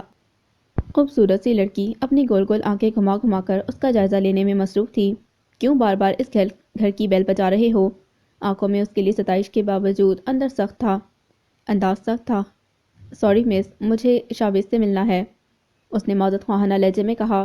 وہ لوگ تو یہ گھر چھوڑ کر چلے گئے، اس لڑکی نے گویا دھماکہ کیا۔ چھوڑ کر چلے گئے؟ لیکن کیوں؟ اس نے تیزی سے سوال کیا۔ ان کی بہن کا کوئی معاملہ تھا، وہ دروازے کی چوکھٹ سے لٹک کر بتانے لگی۔ بھاگ کر گئی تھی کسی کے ساتھ، آواز سرگوشی میں بدل گئی۔ وہ منہ پر کالخ مل کے یہیں دروازے پر پھینک کیا۔ اس کا انداز نفرت سے بھرا تھا۔ ضیا لب چبانے لگا۔ وہ بیچارے تو پھر بھی چپ تھے، لیکن اب کئی دنوں سے رات کو گن بردار لوگ آنے لگے تھے ان کو دھمکانے، تو بس دنوں میں بیٹی کی شادی کی اور نکل گئے۔ شادی؟ کس بیٹی کی؟ لالا کی، اور کس کی؟ اس نے گول آنکھیں گھمائی جیسے اسے ضیا کے سوال نے خاصا بدمزہ کیا ہو۔ ضیا البتہ کچھ بولنے کے قابل ہی نہیں رہا۔ اچھا اب جاؤ، اور ہاں یہ بات کسی اور کو مت بتانا، اور ہاں اب بیل بھی نہ بجانا، اس وقت ہم سب سونے کے عادی ہیں، روکھے لہجے میں اسے ہدایت کرتی اس نے کھڑاک سے دروازہ بند کیا تھا۔ ضیا کچھ دیر لالا کے گھر کا دروازہ دیکھتا رہا، پھر گاڑی کی طرف مڑ گیا۔ سورج کی تپش ایک دم ہی اس کا وجود جلانے لگی تھی۔ وہ صبح ناشتے کے لیے باہر آیا تو دیدے ناشتہ سجائے اس کی منتظر تھیں، اور لوازمات دیکھ کر وہ واقعی حیران رہ گیا تھا۔ یہ کیا دیدے، اتنا سب کچھ؟ وہ پوچھتے ہوئے بیٹھا۔ سب کچھ خود بنایا ہے؟ واو زبردست، وہ خوش ہوتا بیٹھ گیا اور بھاپ اڑاتا چائے کا کپ اٹھا کر لبوں سے لگاتے ہوئے پوچھا، لیکن یہ سب کس خوشی میں؟ تمہاری شادی کی خوشی میں؟ جس انداز میں اس نے سوال کیا تھا، دیدے نے اتنے ہی پیارے انداز میں اچانک کہا تھا۔ بہرحال نے منہ میں لیا چائے کا گھونٹ فوارے کی صورت باہر اچھال دیا۔ دیدے کی مسکراہٹ مزید گہری ہوئی۔ کون سی شادی؟ کس کی شادی؟ وہ بوکھلا گیا تھا۔ دیدے اٹھ گئیں۔ بچپن سے تمہاری عادت ہے، تم جھوٹ بولتے ہوئے یوں ہی گڑبڑا جاتے ہو، اور اسی لیے بچپن سے ہی تمہیں میں یہ کہتی آ رہی ہوں کہ جھوٹ بولا مت کرو۔ وہ اب کپڑا اٹھا کر میز پر گری چائے صاف کر رہی تھی۔ اس بار وہ شرمندہ ہو کر بیٹھا۔ جاؤ اسے لے کر باہر آؤ۔ لیکن دیدے آپ کو کیسے؟ باری پلیز، یہ باتیں بعد میں، اسے بھوک لگی ہوگی، جاؤ۔ دیدے کے لہجے میں سختی تھی۔ اسے اٹھنا ہی پڑا تھا۔ اس کے مڑتے ہی دیدے نے اپنی ہنسی بمشکل کنٹرول کی تھی۔ سوراب علی خان بیٹھک میں مصروف تھے۔ علاقے کے علماء آج ان کی دعوت پر ان سے ملنے آئے تھے۔ سوراب اچھی طرح جانتے تھے کہ ان کے علاقے میں اگر کوئی ان کے بعد پاور رکھتا ہے غریب عوام پر تو وہ علماء ہی تھے۔ ان کے صاف کردار اور سادہ زندگی کی وجہ سے لوگ ان کی عزت کرتے تھے اور ان کی پیروی کرنا اپنا فرض کرتے تھے۔ یہ ملاقات بھی الیکشن کے سلسلے کی ایک کڑی تھی۔ اگر علماء ان کے ساتھ ہو جاتے تو انہیں زیادہ محنت کی ضرورت نہ پڑتی۔ آپ لوگوں کو مساجد کے لیے کسی بھی چیز کی ضرورت ہو، بے دھڑک منشی تک پیغام پہنچا دیا کریں۔ انہوں نے پتہ پھینکا۔ خان، آپ کے تو پہلے ہی کافی احسان ہے ہم پر۔ یہ پچھلے سال کی بارشوں سے تباہ حال مسجد اور حجرے کی بحالی آپ کی مدد سے ہی ممکن ہو پائی، مولوی عبدالکریم نے احسان مندانہ لہجے میں کہا۔ نانا مولوی صاحب، مدد کیسی؟ یہ تو ہم سب کا فرض ہے۔ ہمارے علاقے کے لیے ہم کام نہیں کریں گے تو اور کون کرے گا؟ لیکن ایک مسئلہ ہے اور اسی لیے آپ سب کو یہاں تکلیف دی ہے۔ سوراب خان اصل بات کی طرف آتے ہوئے بولے۔ کیا مسئلہ خان؟ آپ حکم کریں، ہم سب اس علاقے کے بہتری کے لیے آپ کے ساتھ ہیں۔ امام محمد بخش نے یقین دہانی کرائی۔ بات دراصل یہ ہے کہ پہلی دفعہ ہمارے مقابلے پر باہر کا کوئی آدمی کھڑا ہونے کی جرات کر رہا ہے۔ جہباز خان کے نام سے تو آپ سب واقف ہی ہیں اچھی طرح سے۔ وہ الیکشن میں میرا حریف ہر دم بنے، لیکن جھوٹ موٹ کی وقتی ہمدردی دکھا کر جس طرح وہ علاقے کے لوگوں کو بیوقوف بنا رہا ہے، اس نے مجھے فکر مند کر دیا ہے۔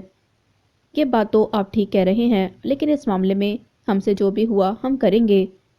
آپ لوگ بس یہ کوشش کریں کہ جمعے کے ہر خطبے بلکہ دن کی ہر نماز کے بعد تھوڑا سا اہل علاقہ کو سمجھانے کے لیے بات کر لیا کریں۔ اس طرح عوام میں شعور بیدار ہوگا اور پھر آپ کی بات کو صحیح اہمیت بھی دیتے ہیں۔ ان کو پتہ چل جائے گا کہ علاقے کی بہتری کے لیے لوگوں کا ہی مشن ہے۔ دوسرے بس یہاں قدم جما کر ہمیں کمزور کرنا چاہتے ہیں۔ سوراخ خان نے مجھے کو تاؤ دیتے ہوئے کہا، بالکل ٹھیک کہہ رہے ہیں خان جی، ہمیں آج سے ہی اپنے لوگوں کی اصلاح کرنا ہوگی۔ مولوی عبدالحق اٹھتے ہوئے بولے۔ باقی سب نے تائید انداز میں سر ہلاتے ہوئے ان کی حمایت کی تھی۔ انشاءاللہ میں پھر کبھی حجرے پر حاضر ہوں گا۔ سوراخ خان نے سینے پر ہاتھ رکھتے ہوئے انہیں الوداع کیا۔ ان کے باہر نکلتے ہی دوڑا اندر آیا تھا۔ خان، کیا بات ہے دوڑا؟ سوراب نے تیز نظر اس کے چہرے پر ڈالی۔ چھوٹے خان شاویز کے گھر گئے تھے، اس نے اطلاع دی۔ سوراخ خان کی آنکھوں میں غصہ لو دینے لگا۔ پھر وہ لوگ نہیں ملے خان، شاویز ایک ہفتہ قبل ہی گھر چھوڑ کر جا چکا ہے اور بہن کی شادی اس نے کر دی تھی۔ اس کی بات پر سوراب کے ہونٹوں پر کمینی سی مسکراہٹ بکھری تھی۔ خس کم جہاں پاک، انہوں نے تلخ لہجے میں کہا، اب کیا حکم ہے میرے لیے خان؟ ضیاء کے ساتھ سلیم خان کو کر دو اور ابراہیم کو بھی ہدایت دو کہ سارا وقت ضیاء کے ساتھ رہے۔ تم اب میرے ساتھ رہنا، یہاں بھی کافی ضرورت ہے تمہاری۔ ویسے بھی اب ضیاء کی طرف سے پریشان ہونے کی ضرورت نہیں ہمیں۔ انہوں نے ہدایت دی۔ دوڑا ادب سے سر جھکاتا باہر نکل گیا۔ باریال نے جیسا بتایا تھا دیدے بالکل ویسی ہی تھیں۔ انہوں نے جس طرح بنا سوال کیے اس کا گھر میں استقبال کیا تھا وہ واقعی ششدر رہ گئی تھی۔ باری میرا بیٹا ہے، وہ کبھی کچھ غلط نہیں کر سکتا۔ انشاءاللہ مجھے یقین ہے اللہ ہمیشہ اس کا مددگار رہے گا۔ انہوں نے باریال کی زبردستی وضاحت دینے کی کوشش بھی ناکام بناتے ہوئے کہا۔ وہ واقعی خاموش ہو گیا تھا۔ انہوں نے ناشتے کے بعد لالا کو سارا گھر دکھایا تھا، پھر دیر تک اپنے کمرے میں اس سے باتیں کرتی رہیں۔ باریال ان دونوں کو بزی دیکھ کر آفس کے لیے نکل گیا تھا۔ لالا واقعی ان کا ساتھ پا کر ہلکی پھلکی ہو گئی تھی۔ وہ پہلے اسے اپنے بارے میں بتاتی رہیں، ان کا خاندان، ان کا آبائی گھر، کس طرح بچپن گاؤں کی سرسبز گلیوں میں اڑتا رنگین آنچل جوانی سمیٹ گئی، کب باری کے بابا زندگی میں آئے اور پھر کچھ ایسے حالات جب ان سے باری کے بابا اور گھر چھن گیا اور وہ باری کو لیے یہاں آ گئیں، سب کچھ نیا۔ اپنے بارے میں بتانے کے بعد وہ لالا کی طرف دیکھ کر مسکرائیں جو بہت توجہ سے انہیں سننے جا رہی تھی۔ اچھا بہت ہو گئی میری باتیں، اب تم بتاؤ کہاں ملیں میرے باریال کو اور اپنا دیوانہ بنا لیا؟ انہوں نے محبت سے پوچھا تھا۔ لالا چونکی تھی۔ کسی کالج کے گیٹ پر، یونیورسٹی میں، یا پھر کافی ہاؤس یا شاپنگ مال؟ وہ مسکرا کر اندازے لگا رہی تھی۔ یونیورسٹی اور کافی ہاؤس، وہ دو لفظ اس کی سماعتوں سے جوک کی طرح چمٹ گئے تھے۔ ایک کپ کافی لینا پسند کرو گی میرے ساتھ؟ ہونی اس کے کانوں تک رینگنے لگی تھی۔ اس نے گھبرا کر دونوں ہاتھ کانوں پر رکھے تھے۔ لالا تم ٹھیک ہو؟ دیدے اسے یوں اچانک اس طرح ریئیکٹ کرتا دیکھ کر پریشان ہو گئی۔ لالا کے لیے صرف ضیاء، تمہارا ہر راستہ میری طرف ہی نکلے گا۔ ہونی جونک اس کے کان کے اندر گھس گئی تھی۔ درد بڑھنے لگا تھا، جسم کے روئے روئے سے جونک چمٹنے لگی۔ نہیں نہیں، وہ زور زور سے چلانے لگی، اپنے ہاتھوں سے اپنا ہی وجود نوچنے لگی تھی۔ اس کی سسکیوں میں کرد تھا۔ دیدے اسے سنبھالتے سنبھالتے خود بے خود سی ہو گئی تھی۔ چیختے چیختے وہ خود ہی ہوش کھو بیٹھی تھی اور بے دم سی ہو کر ان کے بازو میں جھول گئی۔ انہوں نے محبت سے اس کا بکھرا وجود خود میں سمیٹ لیا۔ اللہ تم دونوں پر مہربان رہے، انہوں نے نم آنکھوں سے اپنی اولاد کو دعا دی تھی۔ باجی شہر سے واپس آ چکے تھے اور اب سے اور گل مینے کو واپس شہر جانا تھا۔ شام تک نکلنا تھا انہیں اور وہ جانے سے پہلے کچھ وقت ضرور اللہ لوگ کے پاس گزارنا چاہتی تھی، لیکن رات سے پہلے یہ کسی طرح خطرے سے خالی نہ تھا کیونکہ رات دن حویلی کے سارے اندرونی اور بیرونی مورچوں پر سخت نگرانی ہوتی تھی۔ رات کو پھر بھی اس طرف ویرانی اور اندھیرا ہوتا تھا تو وہ فائدہ اٹھا لیتی تھی، لیکن دن کے وقت تو یہ رسک نہیں لے سکتی تھی کیونکہ دن کی روشنی میں وہ آسانی سے کسی کی بھی نظر میں آ سکتی تھی اور پھر شاید اس زیر زمین زندان اور لال حویلی کے چھپے راز کبھی نہ جان پاتی۔ اتنا تو اسے اندازہ ہو گیا تھا اس کے باجی کی شخصیت میں کچھ تو غلط تھا، وہ ویسے نہیں تھے جیسا نظر آتے تھے، کچھ پرت چڑھے تھے ان کے کردار پر اور یہ پرت اسے وقت اس کے سامنے کھول سکتا تھا تو وہ صرف اللہ لوگ ہی تھیں۔ رات ان سے سنی گئی داستان میں وہ اتنا تو جان گئی تھی کہ جو دلہن بنی وہ نگی تھی کیونکہ سبین پھپھو کے بارے میں اس نے سنا تھا۔ وہ گھر سے بھاگ گئی تھی اور اس کے بعد آج تک ان کا کوئی سراغ نہیں ملا، لیکن یہ بات اس کے لیے ابھی ابھی اچنبھے کا باعث تھی۔ اگر نگی کی شادی اتنی دھوم دھام سے ہوئی تو وہ خود کو نوچ کے اجاڑنے والی دلہن کیوں بنی تھی؟ اللہ لوگ سے آج اسے یہی جاننا تھا اور اسے اپنی بے صبری کے باعث دن کاٹنا مشکل لگ رہا تھا۔ اوپر سے اب باجی کا نیا حکم، وہ حقیقتاً پریشان ہو کر رہ گئی تھی۔ جو بھی، بہرحال اللہ لوگ سے ملے بغیر میں نہیں جا سکتی، اس نے جیسے تہیہ کیا تھا، لیکن وہ خود بھی جانتی تھی یہ سب اتنا آسان نہ تھا۔ کافی دیر تک وہ کمرے میں بند ادھر سے ادھر ٹہلتی اللہ لوگ سے ملنے کا راستہ تلاش کرتی رہی، اور پھر اچانک ہی اسے ابراہیم کا خیال آیا۔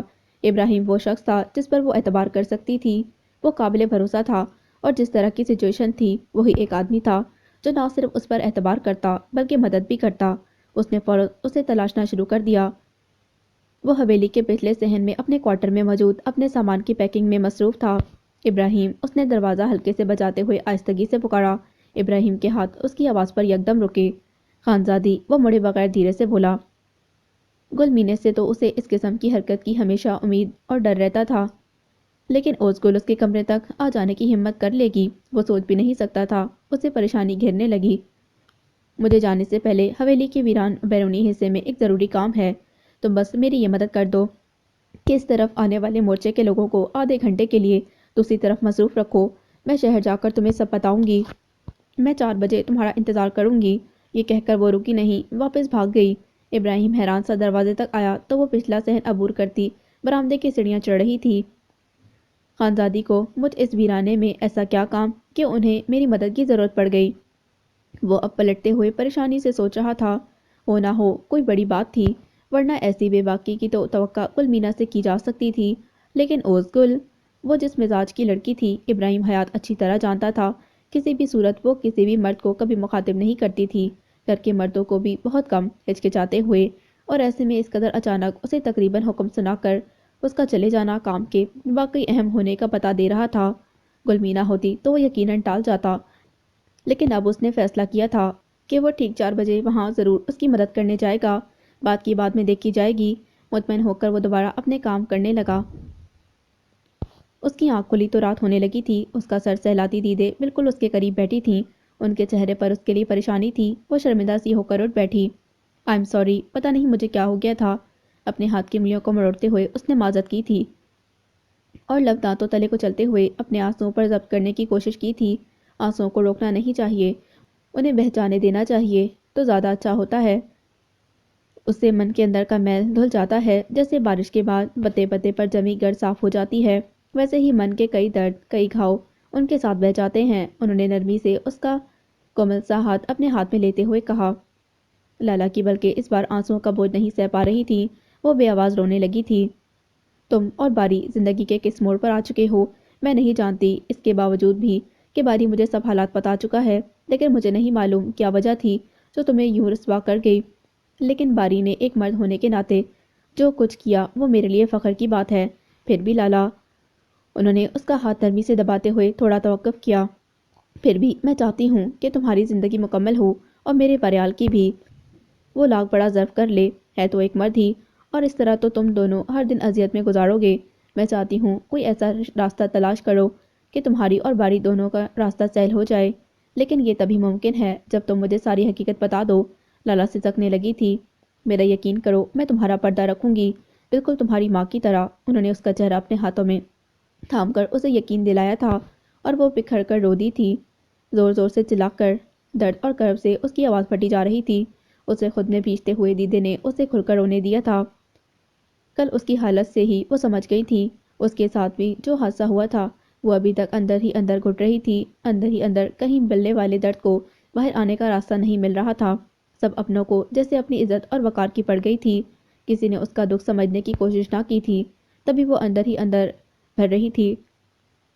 دیدے کی ذرا سی محبت پر وہ سارا درد آتش فشاں سے نکلتے لاوے کی طرح باہر آیا تھا۔ وہ گناہگار ہے، میرا اللہ گواہ ہے، میرا اس کے ساتھ کوئی تعلق نہیں، بس حالات ایسے تھے کہ اس وقت مجھے وہ ٹھیک لگا، ورنہ لالا تو مرد کے سائے سے 2 گز دور بھاگتی تھی۔ وہ روتے روتے بتانے لگی تھی۔ دیدے اس کی کمر سہلاتی رہیں اور پھر اس نے ساری بات بتا دی۔ مجھے زیاک کے ہاتھ اور اس بوڑھے شخص کی زہریلی نظریں نہیں بھولتیں، انہوں نے میری زندگی برباد کر دی، اس دن اگر حالات ایسے نہ ہوتے تو خدا کی قسم لالا ضیاء کا بڑا ہاتھ کبھی بھی نہ تھامتی۔ عزت کے ڈر سے میں خود مکری کے اس جال میں پھنس گئی جو نہ جانے کب سے میرے لیے بنا جا رہا تھا، اور یہ سب امی کا دل دکھانے کی وجہ سے ہوا میرے ساتھ۔ میں ماں کو بد کردار اور خود کو بلند کردار کہنے والی لڑکی، دیکھیں کتنی غلیظ ہو گئی ہوں، کتنا بدبودار ہو گیا ہے میرا وجود، اور یہ میرے اندر پنپتا گند۔ وہ اپنے پیٹ پر مکے مارنے لگی تھی۔ مجھے مار دیں، میں اسی قابل ہوں، اور اس پر وہی جنونی کیفیت طاری ہونے لگی تھی۔ دیدی نے بہت مشکل سے اسے سنبھالا تھا۔ میں بھی چاہتی ہوں لالا، تم بھی ایک مکمل زندگی جیو، یہ تمہارا حق ہے، لیکن اس طرح خود کو تباہ نہ کرو۔ اگر تمہیں یہ نہیں چاہیے تو ہم اس کا کوئی حل نکال لیں گے۔ میں تمہیں خود لے کر جاؤں گی جہاں تم کہو گی۔ میں تمہارا مکمل ساتھ دوں گی لالا، لیکن اس طرح خود کو اذیت پہنچا کر تم اپنے رب کی نافرمانی کرو گی۔ اس کی نافرمان نہ بنو لالا، اس آزمائش پر اس کو پکارو، تم مجھ سے ہمیشہ اپنے ساتھ پاؤ گی۔ وہ اس کے نرم بال سہلاتے ہوئے اسے سمجھا رہی تھیں، اور اس کی آنکھوں سے بہتا گرم پانی ان کی گردن چلائے جا رہا تھا۔ وہ جیسے اپنا سارا درد ان کو سونپ رہی تھی۔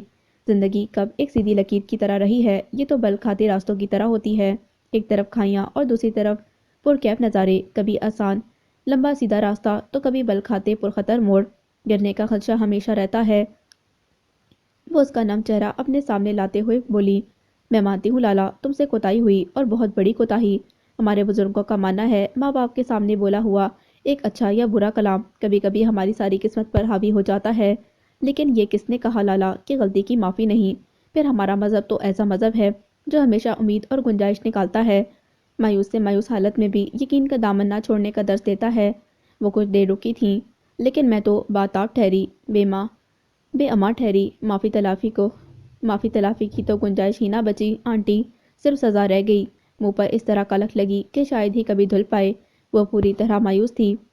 ٹھوکر انہیں بھی لگتی ہے لالا جو اللہ سے ہر معاملے میں ڈرتے ہیں، اور یہ الگ بات ہے کہ اللہ پاک انہیں سنبھال لیتا ہے۔ تمہارا معاملہ ایسا ہے کہ تم ماں کے معاملے میں اس رب کی نافرمان ہو گئی، تم نے ٹھوکر کھائی اور تمہاری روح بھی تار تار ہوئی، لیکن توبہ کا دروازہ ہمیشہ کھلا رہتا ہے۔